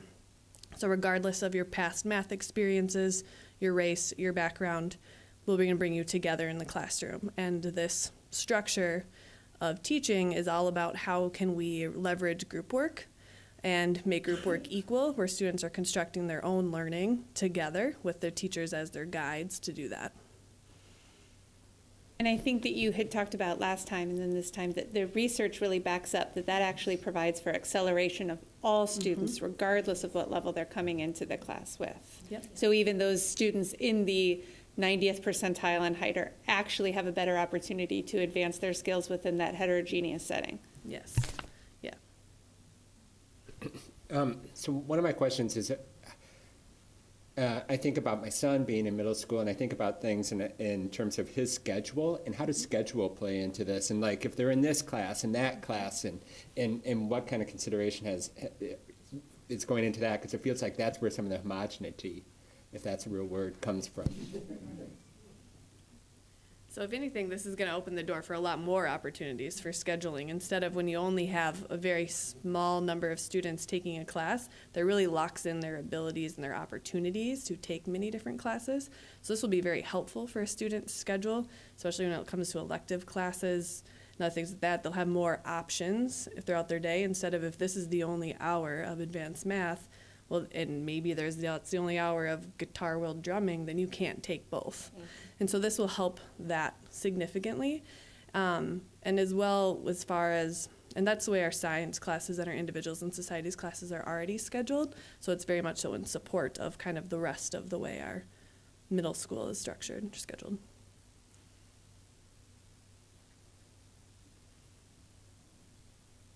I'd like to commend you on this work. Math is I love math. I'm a science teacher, so thank you for supporting the students in learning their math. I'd also like to say is that from a racial equity lens, a lot of times we hear about reading and how important it is and how important it is to get them, through high school and to graduating. But math is kind of the gatekeeper to college.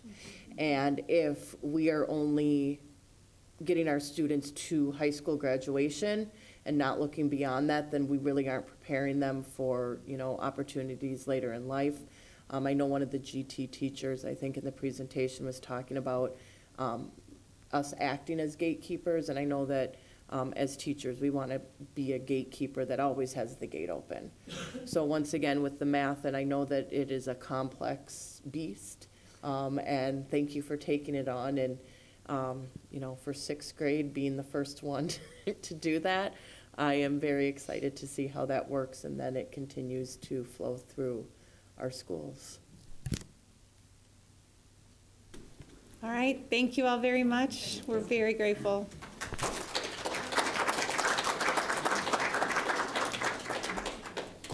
All right, next up, Tom Bravo, Facilities Manager, will provide information on bid awards for our next projects. I would go home too. Superintendent Osai, Chair Tomback, and the school board, I want to bring three things to you tonight. As we finish up our projects for the last set of projects from last year, we're getting ready now to go into the next set of projects. So before we talk about the solar projects itself, I want to talk about, two bids that we received, and to go out, kind of go over those and just kind of ask at the end for approval to go ahead and proceed. They are to complete the middle school, all the middle school projects starting this summer, and also the remodeling of old PSI at Central for early childhood to move over to that side so that we can start getting that process going. First talk about early childhood. The bids came in based off of what we have for budgeting and the help of Patricia to get long-term facility maintenance dollars, because again, last year when I talked to this group, we did say that there are things that are rising, mechanical costs and things like that. So the state was kind enough that we met their guidelines, and they said that you could use long-term facility maintenance for indoor air quality systems, which is mechanical systems and systems to help out classrooms and buildings for fresh air and things like that, which I truly believe that's something that we should continue doing. So in early childhood bids, all the bids came in. We are within budget with the bids that came in. Also, I wanted to stress that we continue to look at what kind of vendors and construction people are we hiring for these projects, because of the fact that we've talked about racial equity, we talk about firms of color. We're proud to say that we itself, the state has a 15%, always have a 15% small business, minority business, women-owned business percentage.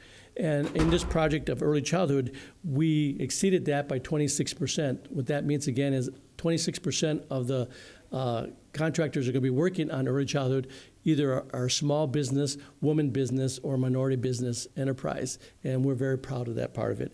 Also, we are, because of the fact that it's union versus non-union, we have about 84% union employees that are going to be working in early childhood. So we're very proud of those things, and we're ready to move ahead to get this project started. So that's one project that you have in front of you on the bids and so forth, but we have met the bid numbers and so forth.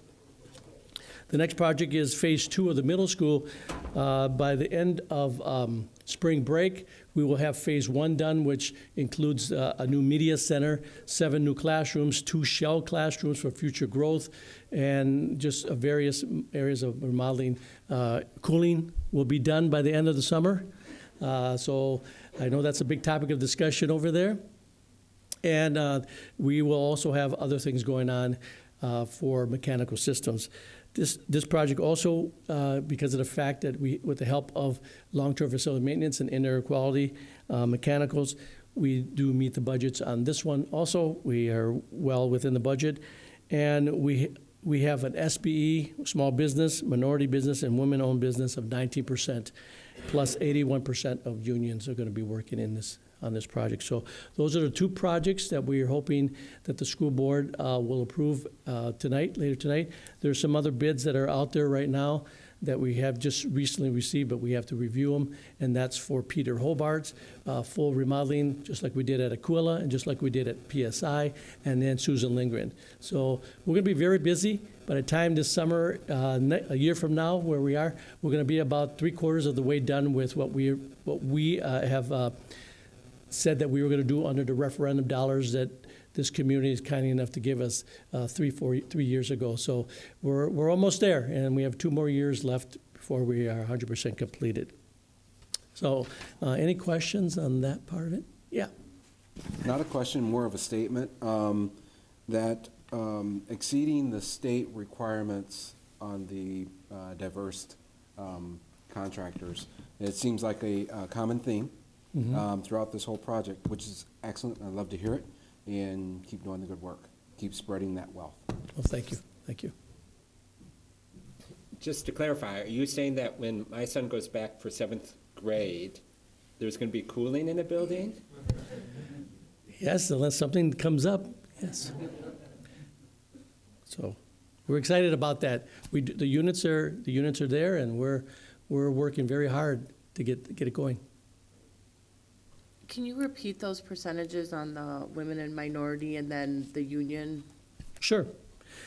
For the early childhood, we're at 26% small business, minority business, and women-owned business. And we're at 84% union for that one. For the middle school project, we're at 19% small business, minority, and women-owned businesses, and we're at 81% union. Mm-hmm.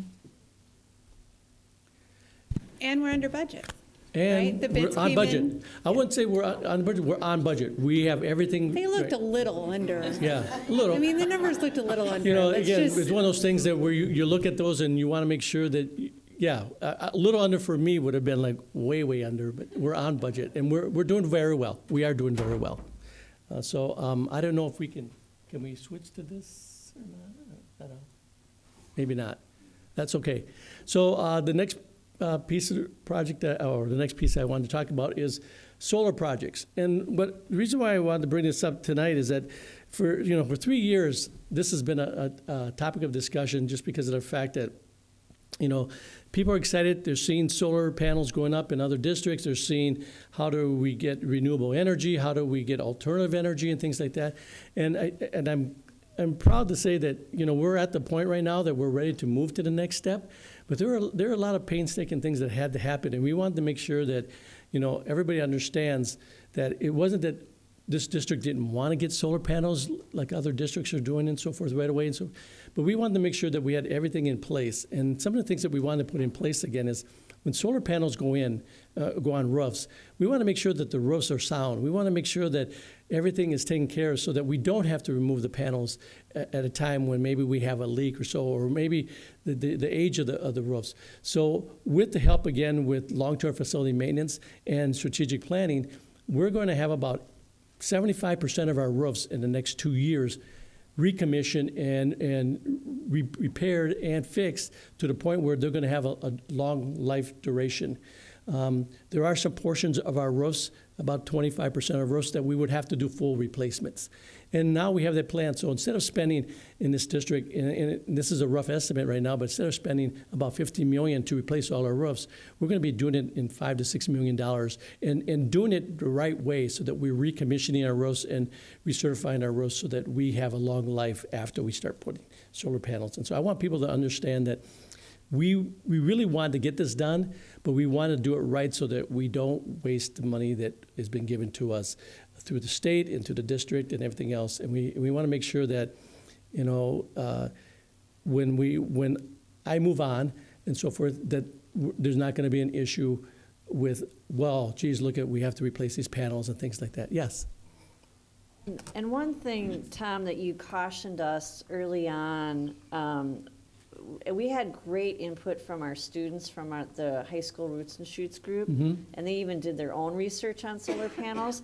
But the question that you asked was, so what happens to this material at its end of life? And that is an expensive consideration that had not been part of the discussion before, and now it looks like you've got that solved. At least we got to a point where we as a district can make a decision of what we want to do. And as I go through the slides, you're going to see that, but you're right, we do have an answer to that. So going into the project overview, and I won't go through everything here, but you know what we looked at as our goal and objectives is that we want to look at price reduction. You know, we want to look at, you know, a decrease of volatility. I don't know if I said it right or not.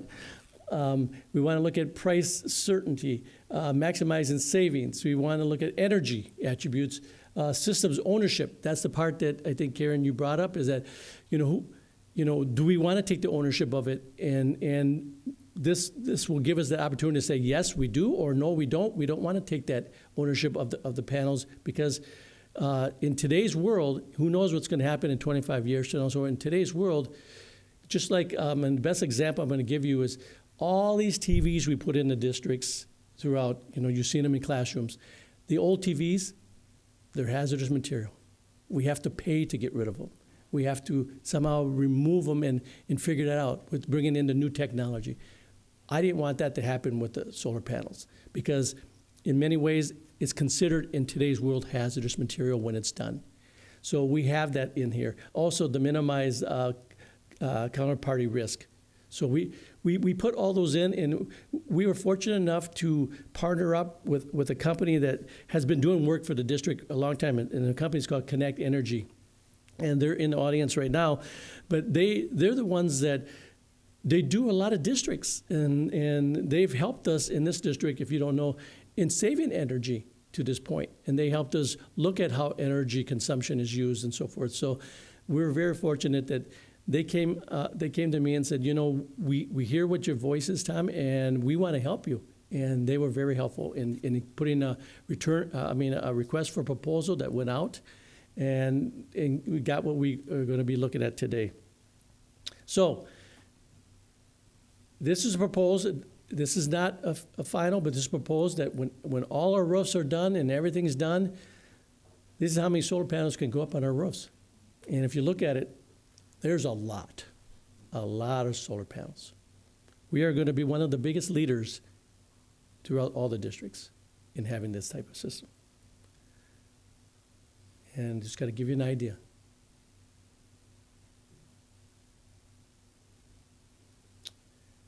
So, again, I won't go through all the slides here itself, but, what we want to do today is that we want to share this information with you. We want to let you know that there are next steps. We're not asking for approval tonight, but we are asking for you to kind of look at the information and look at what we ask for next steps, and then tell us how you feel we should be moving forward. Also, as we start to finish up our roofs, we do have, by the end of the summer, again, we will have more than half of the roofs completed as recommissioned, and we will be starting to look at installing solar panels. And one thing I did miss, and I apologize for that, is that when this went out there, we had approximately about 13 bidders, 13 contractors, right, that bid on this, and then they weeded it down to 3, and we do have one that meets all the standards that we want. So we followed all the rules of what the state requires. We followed everything. Also, we are going to be the benefit of what federal credits that are going to be out there, and how it's going to get paid for it, and how it's going to be installed. So there is a company out there that can do all those things for us, based off of what our request for proposal was. And again, there's agreement. I won't go into the whole thing on that one, but I do want to go into. This is going to be a 25-year agreement if we do decide to go that route.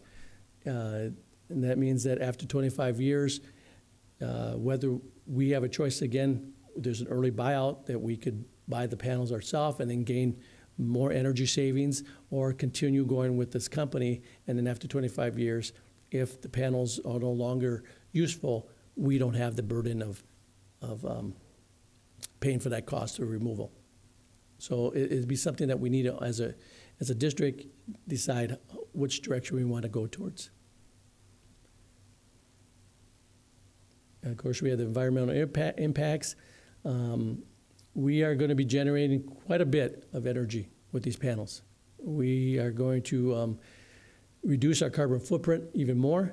I want to quickly talk about the carbon footprint.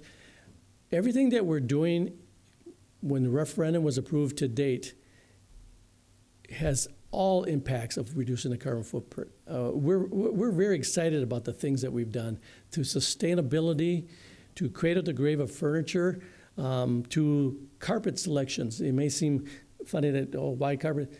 Everything we do will never go into a landfill.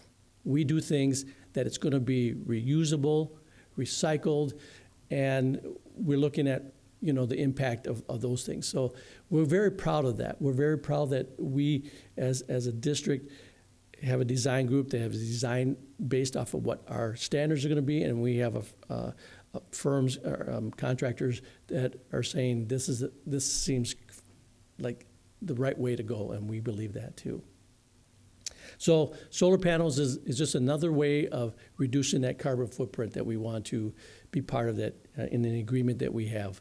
I think a year ago that was signed. So here's the next steps. I really want to kind of go over those. Tonight is informational, talking to you about solar panels and talking about what our intentions or plans are based off of the school board's approval. We would, because of the fact it is a contract and so forth, and it's a lengthy contract, we want, the district to review that contract. We're saying by the end of February, let's make some, if there's changes that have to be made or things that just don't make sense, let's get that going in January and February. Then we really want to go ahead with approving the qualified contractor that got the bid on request for proposal sometime in February. And then we want to award it in March, because again, by the time everything is set up and done, we'll be ready to start installing solar panels this summer, next summer, and the following summer, the next 3 years. So that's where we're at to date. We're very proud of it. We're very happy about it. We know that this is a good process that we've done. And we're very happy that other communities and people are asking what we're doing. So I'm happy about that, because I want to hear, what is St. Louis Park doing? And we want to be able to help them. So any questions on this?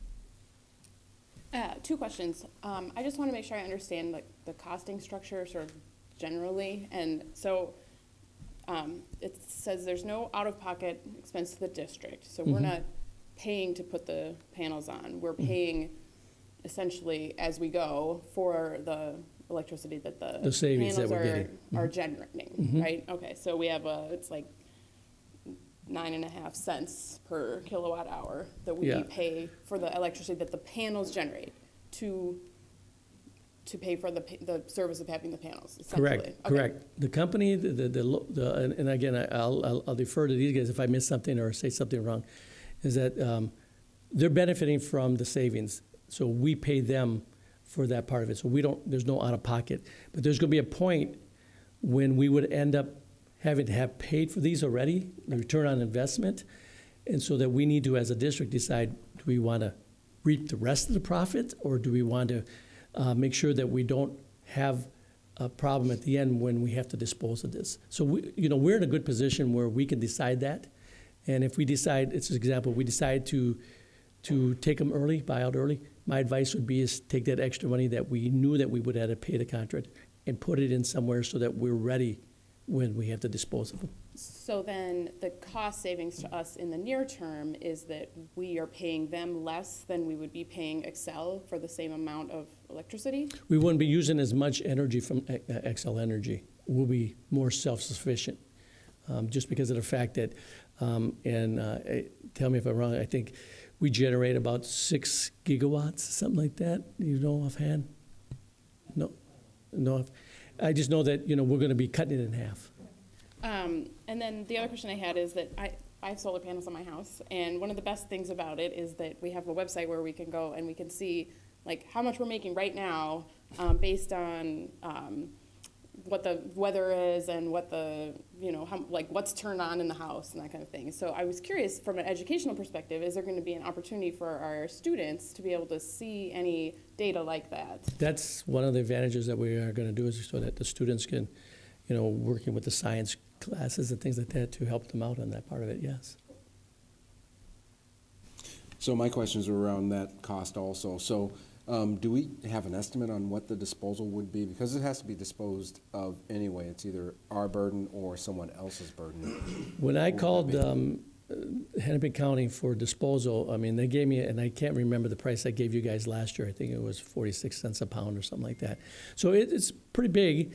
Who knows what 25 years from now, it might be $5 a pound. I don't know. But right now in today's world, it's about 46 cents a pound. And they're about 3-4 pounds each, I think. Panels, are they somewhere around there? What are panels weight?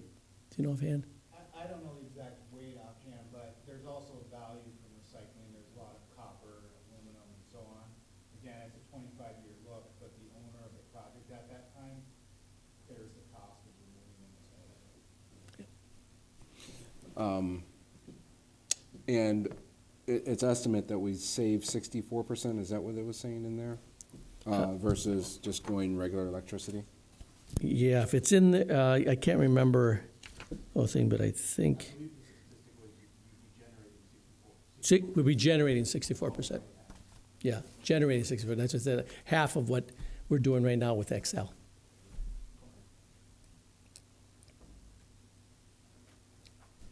So then we'll also see some reduction in our overall need for electricity based on what you're saying, like some of the improvements in terms of lighting and heating and cooling around our facilities as well. So is that? Yeah. Yeah. Okay. I mean, the good thing about it is that what we're doing now, example would be we're putting all LED lighting throughout this whole district. So not only with the solar panels save energy, we're also reducing our energy by the things that we're doing in the referendum money that we've got given, which will be very helpful. So then do we kind of change that proportion then? Does the solar become more and we rely on Excel less? Or it's possible, yeah. I mean, as we move forward, but again, 25 years is a long time, and things do happen, change. Okay, then how does this align us with the St. Louis Park, City of St. Louis Park, Greendale, or whatever they're calling it? The thing about it is Xcel Energy also, by the time 25 years from now, they said they're going to be 80% renewable, alternative energy too. So whatever we get from Xcel Energy that we have to get, we're going to make that request as a district. I'm hoping that your energy has to come now from solar panels that you promised you are also going to provide to your customers. So we will be there, get there, but it's going to take a lot of looking at what we have and just looking at what changes. Again, 25 years from now is a long time, a long ways away. 2040 is a long ways away. I'm afraid it's not that long. I just want to.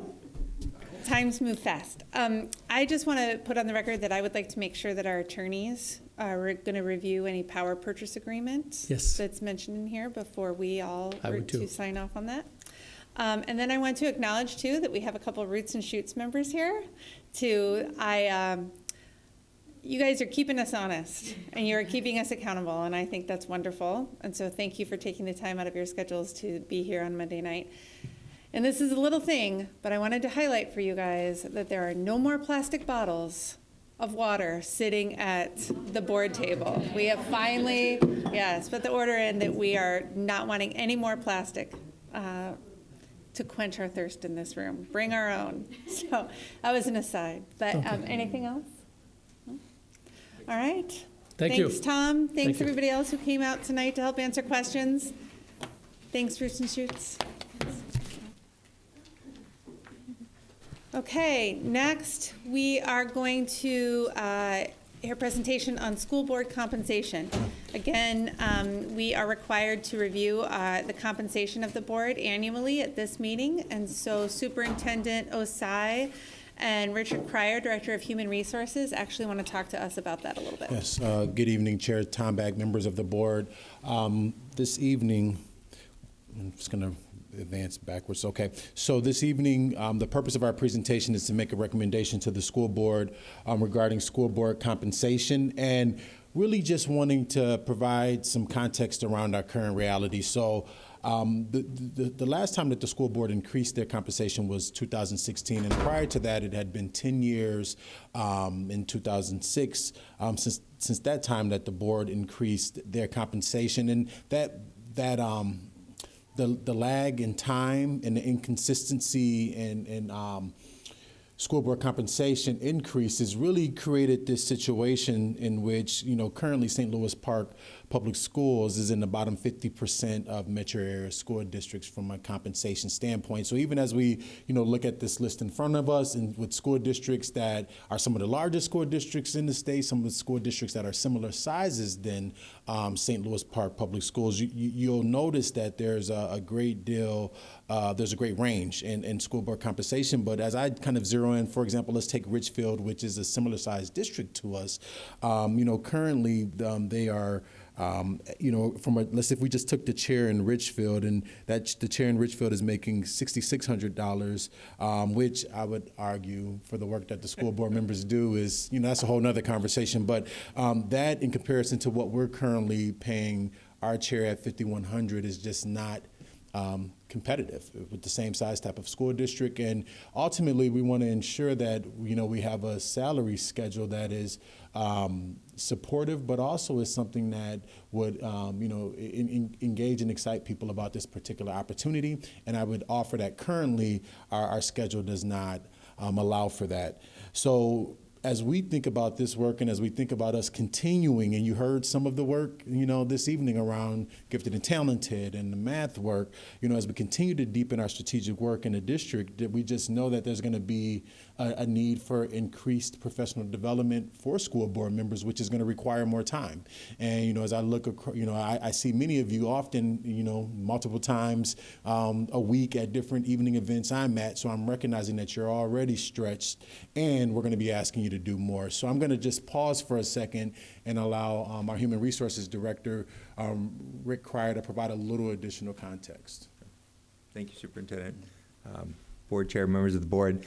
As we work on structures, systems and structures across the district, we have done a lot of work on all of our employee groups to create uniform salary ranges and compensation plans. And the one group is yourself, who is put in the awkward place of having to recommend salary for yourself. So we wanted to potentially put a little more science and rigor into this, and recommend a annual process of review where we would survey surrounding districts, bring back a recommendation to keep the board in the middle of the pack for the group or whatever we specify as the target area, and then look forward as we're bringing salary increases for other groups, teachers and others, make sure that the board is consistently increased so we don't end up with another 10-year lag. So taking all of that in consideration, it is our recommendation that the school board, at this meeting this evening, increase the board compensation. And in front of you, you'll see what the recommended ranges are for each position on the board. And we've also provided just the metro area comparison of what that recommendation would look like, from an average standpoint of all of those different school districts in the metro area. And kind of, as we think about it, around the 50th percentile, really, as we were looking at what this could potentially be, this recommendation would be, we were trying to aim to be around the 50th percentile. So at this time, we can take any questions that you may have about our recommendation.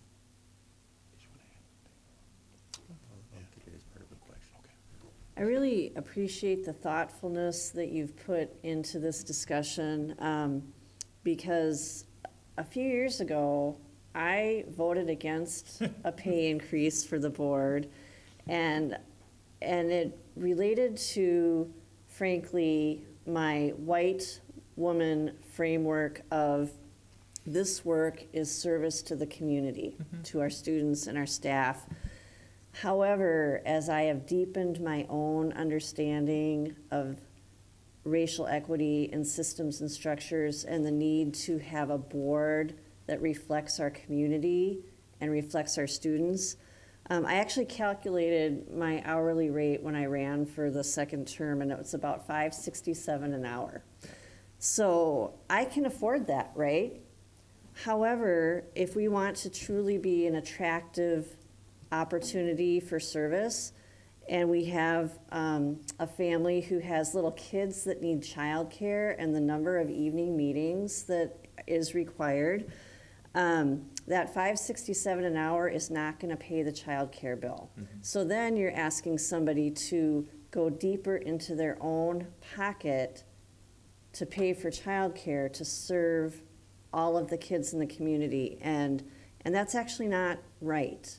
So by taking a hard look at this now, and I'm glad I woke up to this idea that I had a white privilege focus on what service is, and we do need to move forward. And I commend the approach that you're taking to get us there.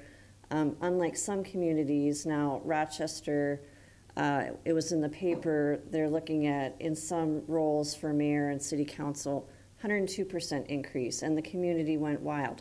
We're not asking that of our community.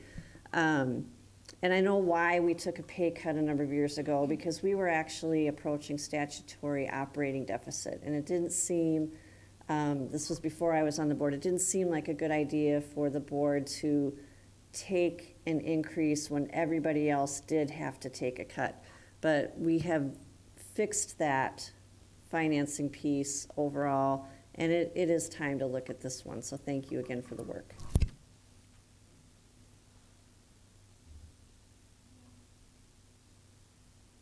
I agree with everything Karen said, particularly around the opportunity that we want to create for families who may be cost burdened by this position, to hopefully alleviate some of that cost.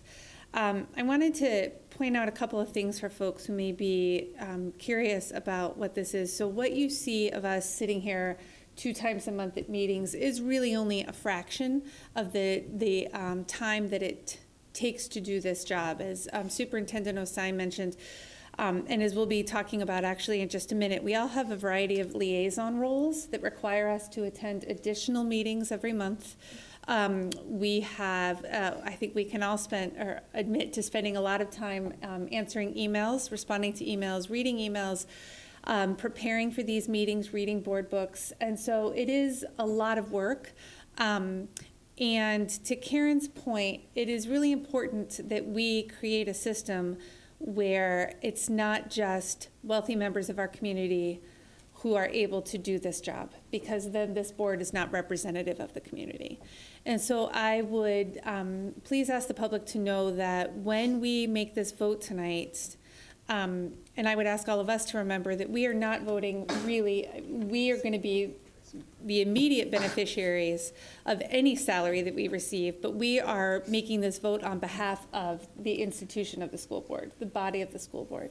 And I would say that I would hope to see, for acknowledgement of what this work entails and for advancing equity, that many school districts look at increasing this and that we continue to evaluate what the actual compensation needs to be to make sure that this table is representative of our community and not just necessarily stop here this year.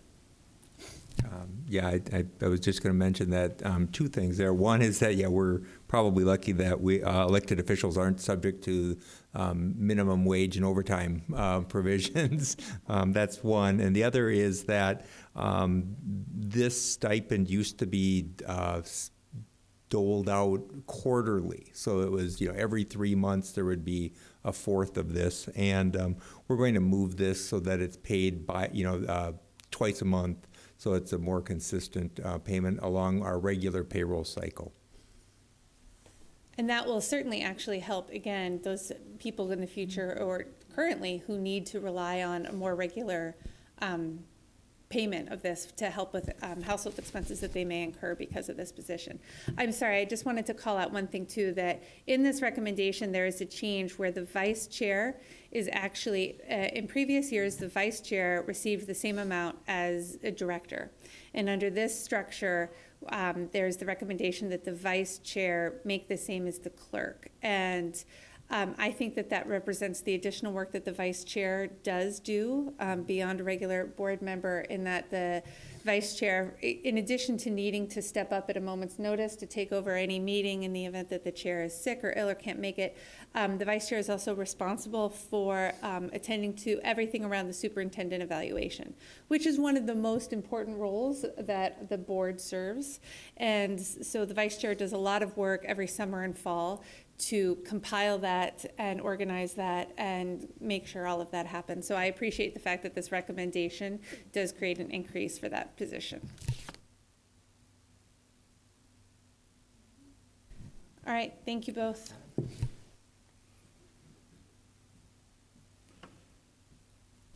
Okay, next, as I mentioned, we all have various positions within the community to serve as liaisons for schools and boards and committees. And so we wanted to publicize these this evening so that folks could know who would be the best point of contact for them at a particular school or committee. You are always free to get in touch with any school board member about any issue, of course, but these people may be your best point of contacts. And then, Sarah, these liaison assignments will be posted on the website, right? As of tomorrow. I think for the purposes of our meeting tonight, since we are past 9, I'll just throw out that the schools. So Ken Morrison is the liaison to Aquila. Colin Cox is the liaison to Peter Hobart. Heather Wilsey is the liaison to Susan Lindgren. Laura McClendon, who's at the middle school. Ann Casey is at the high school. And Karen Waters is at PSI. And what is very exciting, and again, long overdue, is this: we are finally creating the position of the liaison to our early childhood program. And Karen has graciously agreed to take that on as well, having had, as I joke, so many children who have gone through the early childhood program. And then there's a variety of committees: Community Education Advisory Council, District Parents Advisory Council, Financial Advisory Committee, Intermediate District 287, et cetera, et cetera, et cetera. We all have different roles on those committees as well, so please feel free to look at that on the district's website if you have any questions. Okay, next up, policy development. First reading of policy 640, acceleration of students. Flower, what can you tell us about this? So you'll see that there are a couple of changes just in general language, such as replacing junior high with just middle school, which is what we're using now. You'll also note, and I'll refer to Dr. Duffy, some changes and updates in the actual process for whole grade acceleration and course acceleration.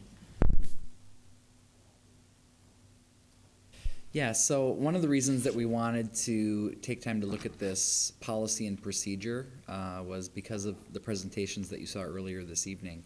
As we do work around gifted and talented programming, as we're looking at detracking some of our math programming and ensuring that we provide as rigorous of a process for our children as possible, we want to make sure that our acceleration policy is clear and that our procedure is something that aligns with our mission and our values.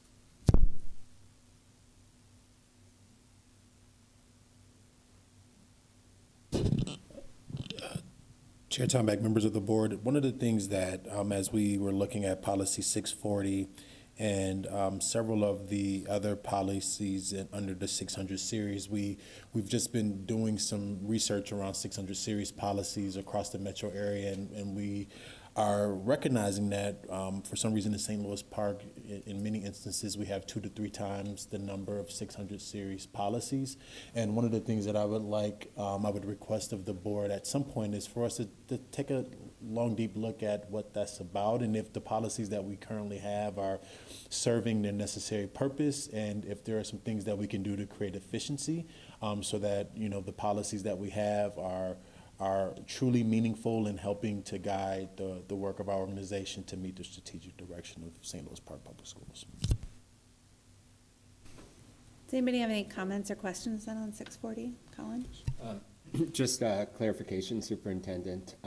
When you say 600 policies, can you explain what that means for people like me who are brand new to the board and not familiar with all the different policies? No, thank you. So we have several different series of policies, and our 600 series are really all of our educational or instructional type policies. So these are the policies that uphold a lot of the instructional practices in our school district. And as we were looking at the revision of 640, we went out to other school districts to look at what their acceleration policies looked like. And as a part of that process, we became aware that we have an abundance of 600 series policies compared to other districts. And so does that mean we're sort of have a lot of policies around what's going on in terms of instruction in the classroom? Is that how I should understand that versus sort of? I'm not sure what that means at this time. So what I need to do is just take some more time trying to differentiate the difference as to, for example, why one district may have 9, but we have, I think, 38. So I was just trying to really understand the nuance. That might be part of the work we do, is try to figure out what's going on there. Now I'm getting it.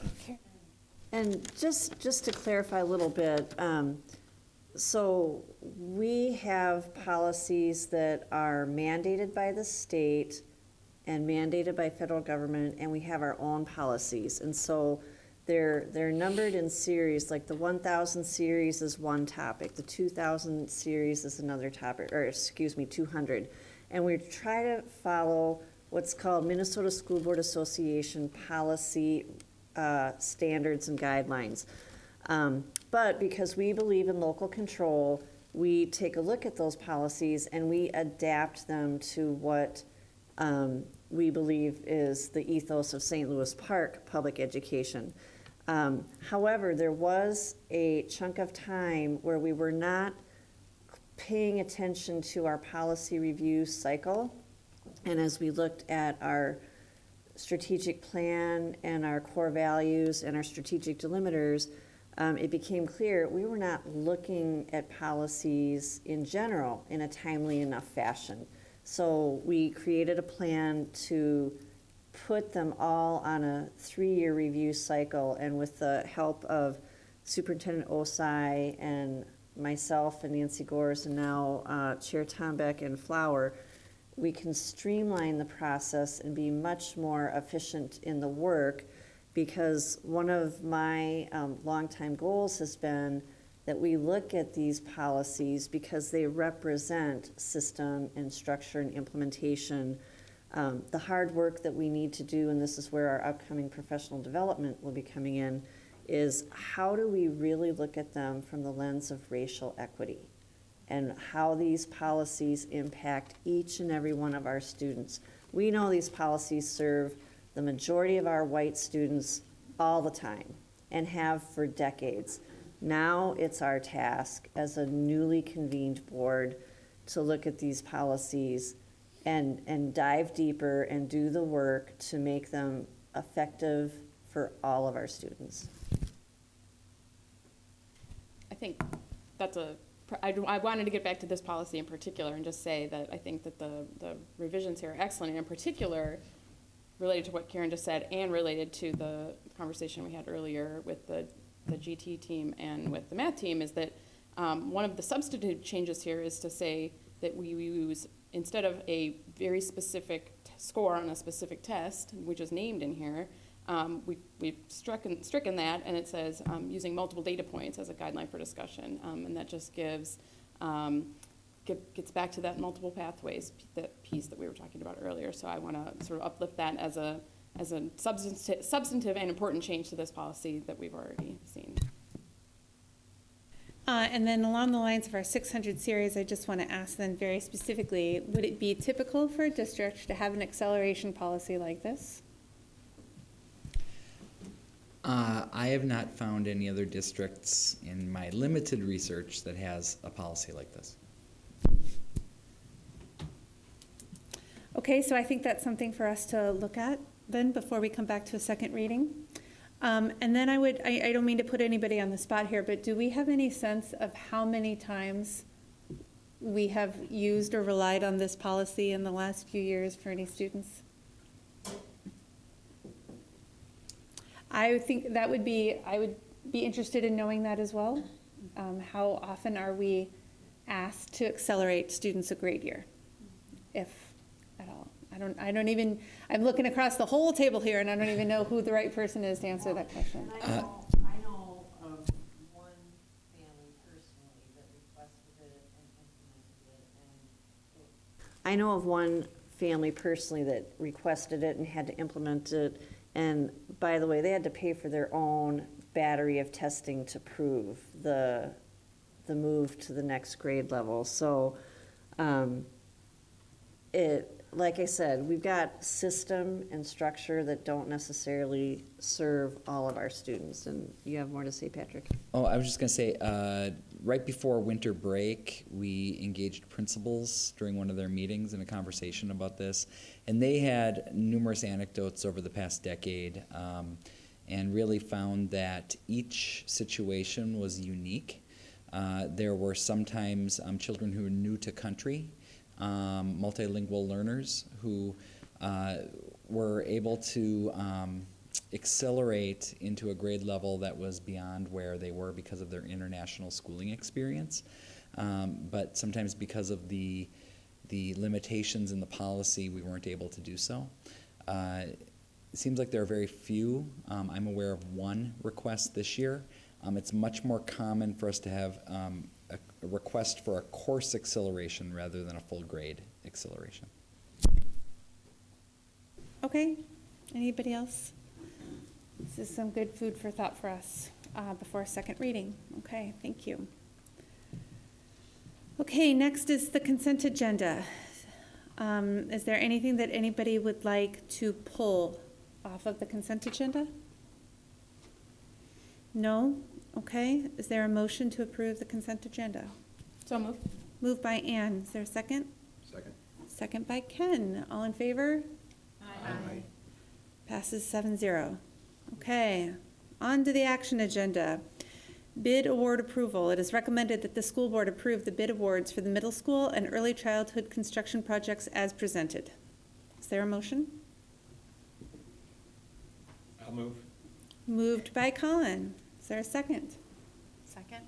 Second by Heather. All in favor? Aye. Yes, any discussion? I forgot that part. That's right, Board Chair Tomback. Because my spouse has a consulting relationship with one of the vendors in these awards, I will be abstaining as part of the official record Thank you. Thank you. So, any other discussion? All right, so then that passes 6 with 1 abstention. 6-0 with 1 abstention. Next, polling places resolution. It is recommended that the school board approve the resolution establishing combined polling places for multiple precincts and designating hours during which the polling places will remain open for voting for school district elections not held on the day of the statewide election as presented. Flower, can you talk to us a little bit about this, please? Yeah, so we saw this polling place resolution at our December meeting. We had to make an update to it. We had to amend it because we did not include Edina, Minnetonka, and Hopkins. And because we have students from those districts and therefore voters, we do need to include polling places in case of a special election this year in the resolution. So the county auditor allowed me to make a change, present it at tonight's meeting, and we will resend it to him. Okay, thank you. Is there a motion to approve the resolution? So moved. Moved by Ken. Second? Second. Second by Ann. Any discussion? Thanks, Flower. All in favor? Aye. Passes 7-0. Next up, approval of 2020 school board compensation. It is recommended that the school board approve the recommended 2020 school board salaries as presented by Superintendent Osai and Human Resource Director Rick Cryer. And again, to specify, those were chair, $6,000, vice chair clerk, $5,500, and directors, $5,000. And that is an increase of approximately $500 to $700 a year. Rick. I was just noting that on the, we have more titles than we had in our poll of metro districts, and the title that was not shown was treasurer. Thank you. So the question would be, does treasurer go along with vice chair and clerk or with director? Vice chair. Vice chair and clerk. Yeah. Thank you for Thank you very much. specifying that. Okay, is there a motion to approve the school board compensation as recommended and presented? So moved. Moved by Ann. Second? Second. Second by Laura. I'm going to give it to Laura for her first motion. Any discussion? Ann. I would like to acknowledge that it's awkward and to discuss and to vote on our own compensation. Thank you, Rick, for acknowledging that as well. But I do feel strongly that if we want to attract great board members who we need to fairly compensate them for their expertise and their professionalism that we really expect from our board members here, and not to mention cover the cost of their service. And I did the numbers on the budget impact of this additional pay, and it's less than $5,000 across 7 board members. So I think that's absolutely a worthwhile investment to continue to serve at a high level without placing a financial burden on any one board member. Put that $5,000 in context. What is our annual budget, Patricia? 90 million? Yeah, $5,000 of 90 million. Just, again, context. Any other discussion pieces? Nope. Okay. All in favor? Aye. Any opposed? Any abstentions? Nope. Passes 7-0. Next, 2020-2021 school board meeting dates. It is recommended that the school board approve the school board meeting dates for the 2020-2021 school year as presented by Flower. So in your packets, you'll see proposed dates for the 2020-2021 school year. Follows the same schedule as we traditionally do, with one meeting in August and one meeting in December. There are 2 Tuesday meetings that you'll notice. One is in September, moving the meeting from the 28th to the 29th due to Yom Kippur, and then February 22nd, moving it to the 23rd, which is a Tuesday, because of President's Day on Monday. So taking into account all the different holidays throughout the school year. I see that it says January 28th right, for like our next meeting. I think it should be the 27th, unless that's a Tuesday meeting.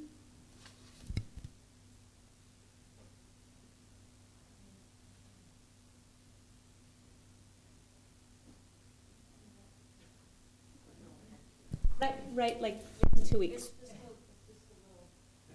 Yep, you are correct. The I just meeting is wanted on to the 27th. confirm, because I Yes. know. Yep, you're correct. I'll have that updated. So we have then 3 Tuesday meetings altogether then next year, right? Because Labor Day, or Memorial Day is always the Tuesday meeting as well. Correct. Yep, okay. Is there a motion to approve the school board meeting dates? I move. With the correction, thank you. I move. Colin moves. Is there a second? Second. Laura seconds. All in favor? Aye. Aye. Passes 7-0.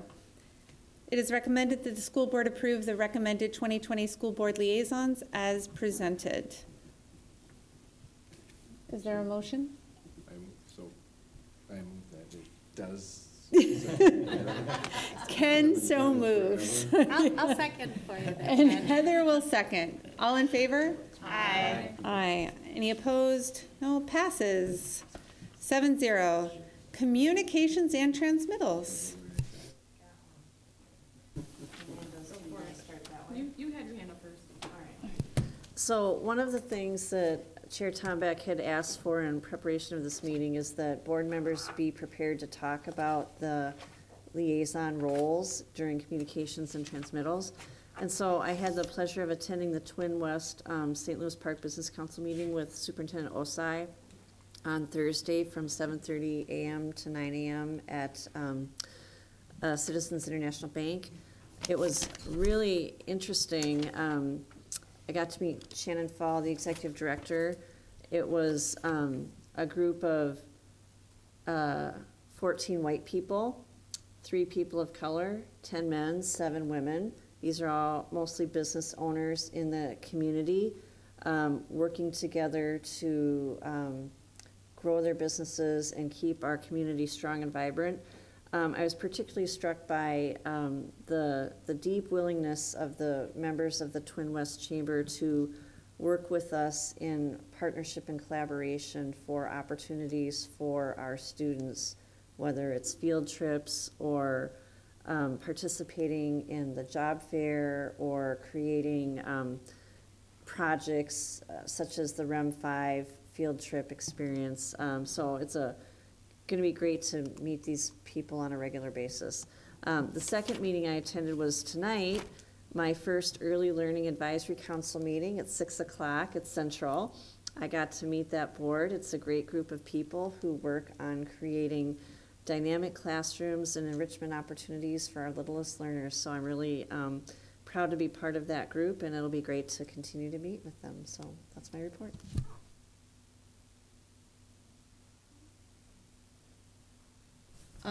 I was able to go to the middle school site council meeting. It was last week. They do have a new SRO that was starting, and I believe that the previous person moved on to a higher position, and that seems to kind of be they work at the middle school or in St. Louis Park, and then they move on to maybe bigger and better things.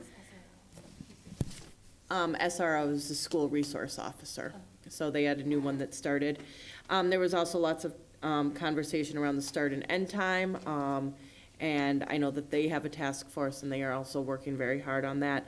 I also heard a lot about the math department and the new rollout for the math curriculum or the structure for 6th grade, and there was a lot of good discussion about that, so very interested to see how that goes. The other thing that I was able to attend was the Senate District 46 Town Hall listening session, and lots of good conversation. I was able to connect with Cheryl Joachim, thank you, who serves on the educational finance, I believe. She's the chair. And then, so her and I are going to connect because one of my concerns and that I want to make sure that I'm getting informed on is how are we going to get special ed fully funded? Because that needs to be addressed. I also was able to run into Peggy Flanagan. We are both alum of St. Louis Park, so that was a very fun connection. But her and I are also going to connect and talk about, because she does live in St. Louis Park, and her daughter does go to St. Louis Park schools, and just trying to make that connection so that we have a positive relationship with the office of the governor.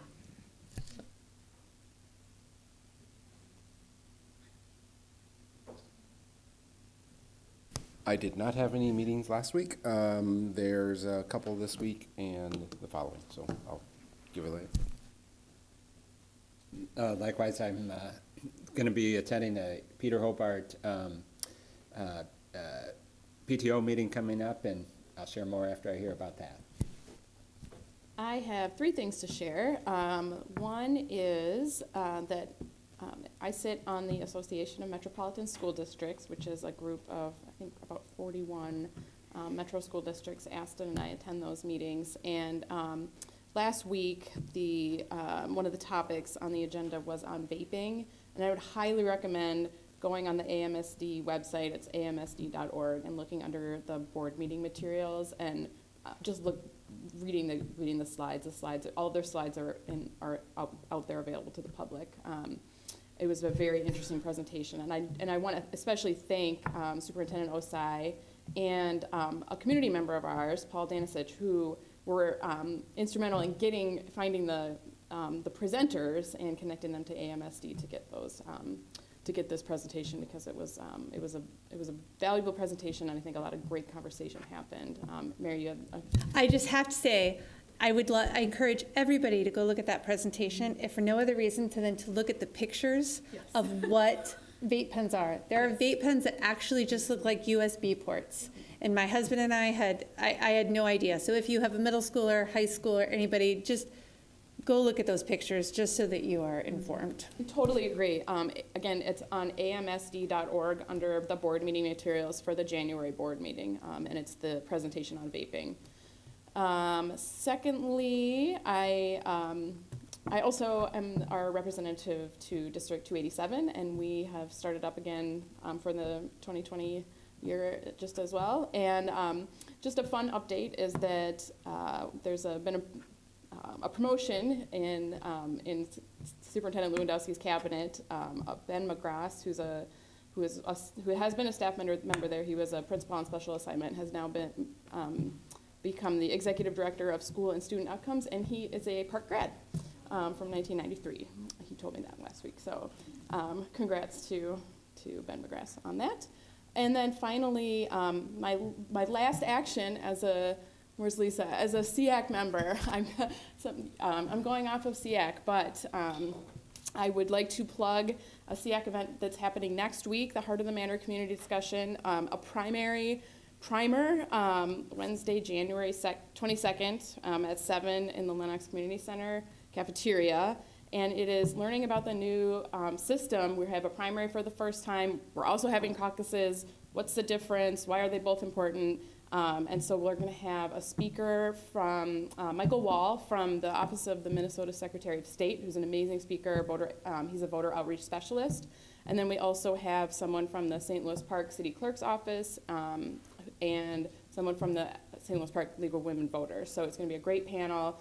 All of your questions can get answered on the upcoming primary and caucus process. So again, Wednesday the 22nd, 7 to 8:30 in the Lenox cafeteria, and it is a free event. Please register, but if you don't register, please come anyway. That's fine, but it is a free event, so anyone is welcome. I just want to specify that y'all are welcome to talk about anything you want. Communications and transmittals, it doesn't just have to be related to liaison roles. But I just want to personally thank everybody for taking the time to go to all these meetings and for reporting to the community on your activities. I think it's just very important to share information as much as possible. So thank you all very much. Is there a motion to adjourn this very first meeting of our new board? Moved by Karen. Second by Ann. All in favor? Aye. Aye, we are adjourned.